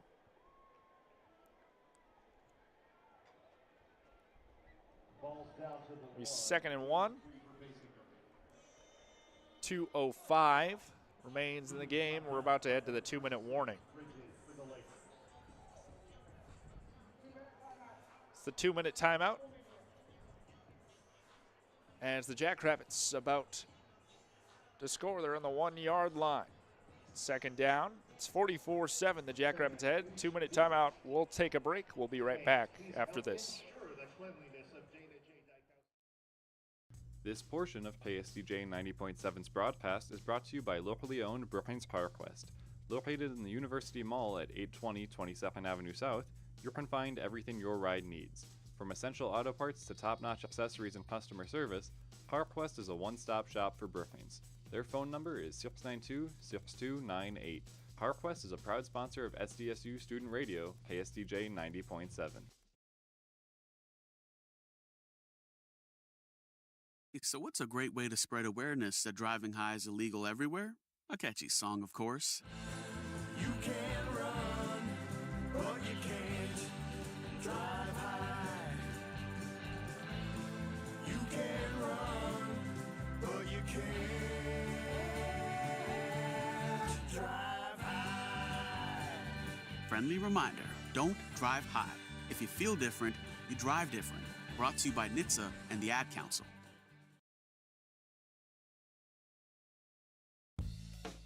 Support comes from the South Dakota Agricultural Heritage Museum in Brookings, inspiring a passion for the diverse history, culture, and science of agriculture in South Dakota. To learn more about exhibits and events, you can visit agmuseum.com. This portion of KSDJ 90.7's broadcast is brought to you by D.O. Bike and Fitness. Located at 1738 6th Street in Brookings, South Dakota, D.O. is a place for all things bikes. Offering top brands such as Trek and Electra, this close-to-campus store has both bike and e-bike options. Remember, you can't buy happiness, but you can buy a bike, and that's pretty close. 692-2022 is the number to call for this full-service and sales store. D.O. is a proud sponsor of SDSU Student Radio, KSDJ 90.7.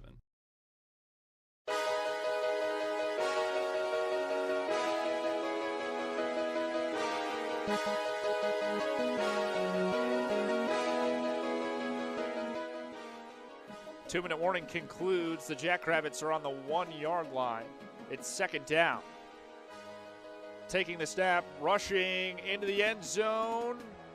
The signal is touchdown. James Basinger rushing touchdown for the Jackrabbits. Luke Marble in the game for Chase Mason at quarterback. And it's Basinger. Another touchdown on the board for the Jackrabbit running squad.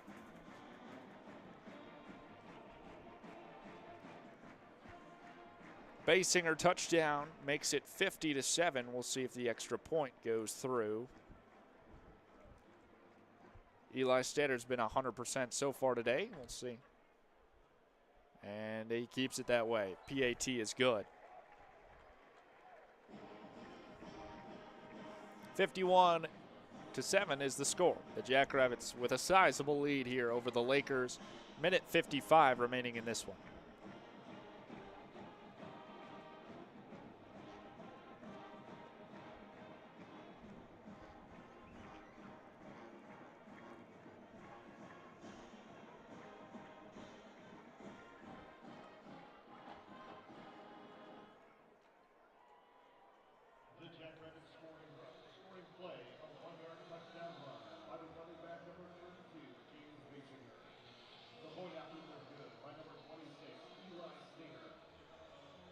Basinger, 1-yard rush for the touchdown.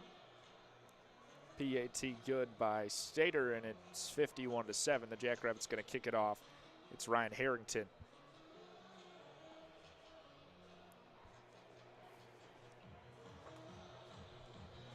Minute 55 remains in this one.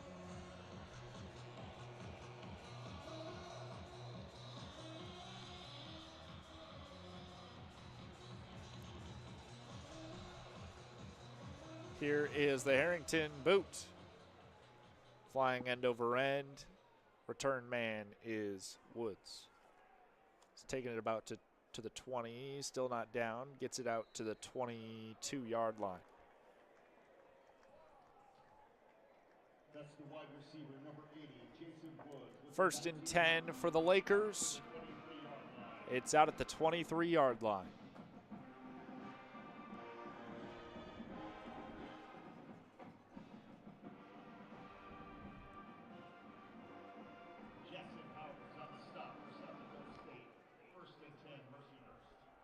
First and 10 for the Lakers.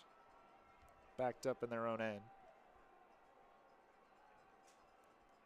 Raiders going to give the handoff. They're going to get swallowed up quickly here by the Jackrabbit defense. Going to make it second down. Going to give them a gain of 2, 2nd and 8.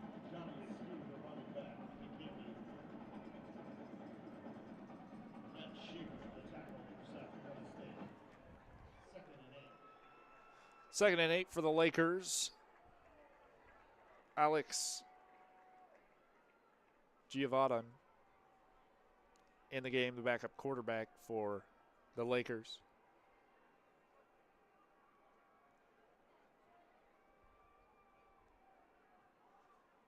The pass is caught by Braden Black. Moves the chains, first down.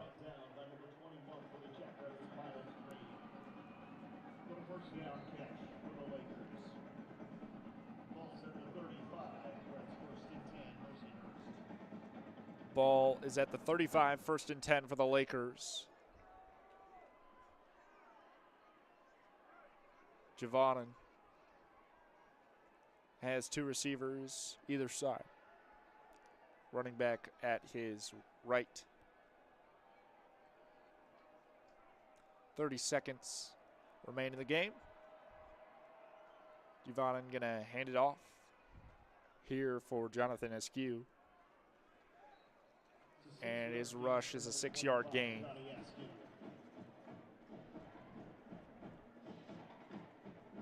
Second and 4, 10 seconds remain in the ball game, and it looks like the Lakers are going to leave it there. And that's it. 51-7, the Jackrabbits defeat the Mercyhurst Lakers here at home in what was a sellout game at Dana J. Dykhouse Stadium. An excellent victory here for the Jackrabbits. Some good reps for some backup players like Luke Marble and Brennan Begeman. Begeman even had a touchdown through this one. Taking a look at the highlights, it's Chase Mason. His passing game, I've been saying it all day, 21 for 29. 321 yards, 3 touchdowns, and a passer rating of 199.5 for Chase Mason. James Basinger led the squad in rushing today, 15 attempts for 53 yards, 2 touchdowns, averaged 3.5 yards per carry. Julius Longridge a little slower today on the run game, 11 attempts for 33 yards, averaged 3 yards per carry.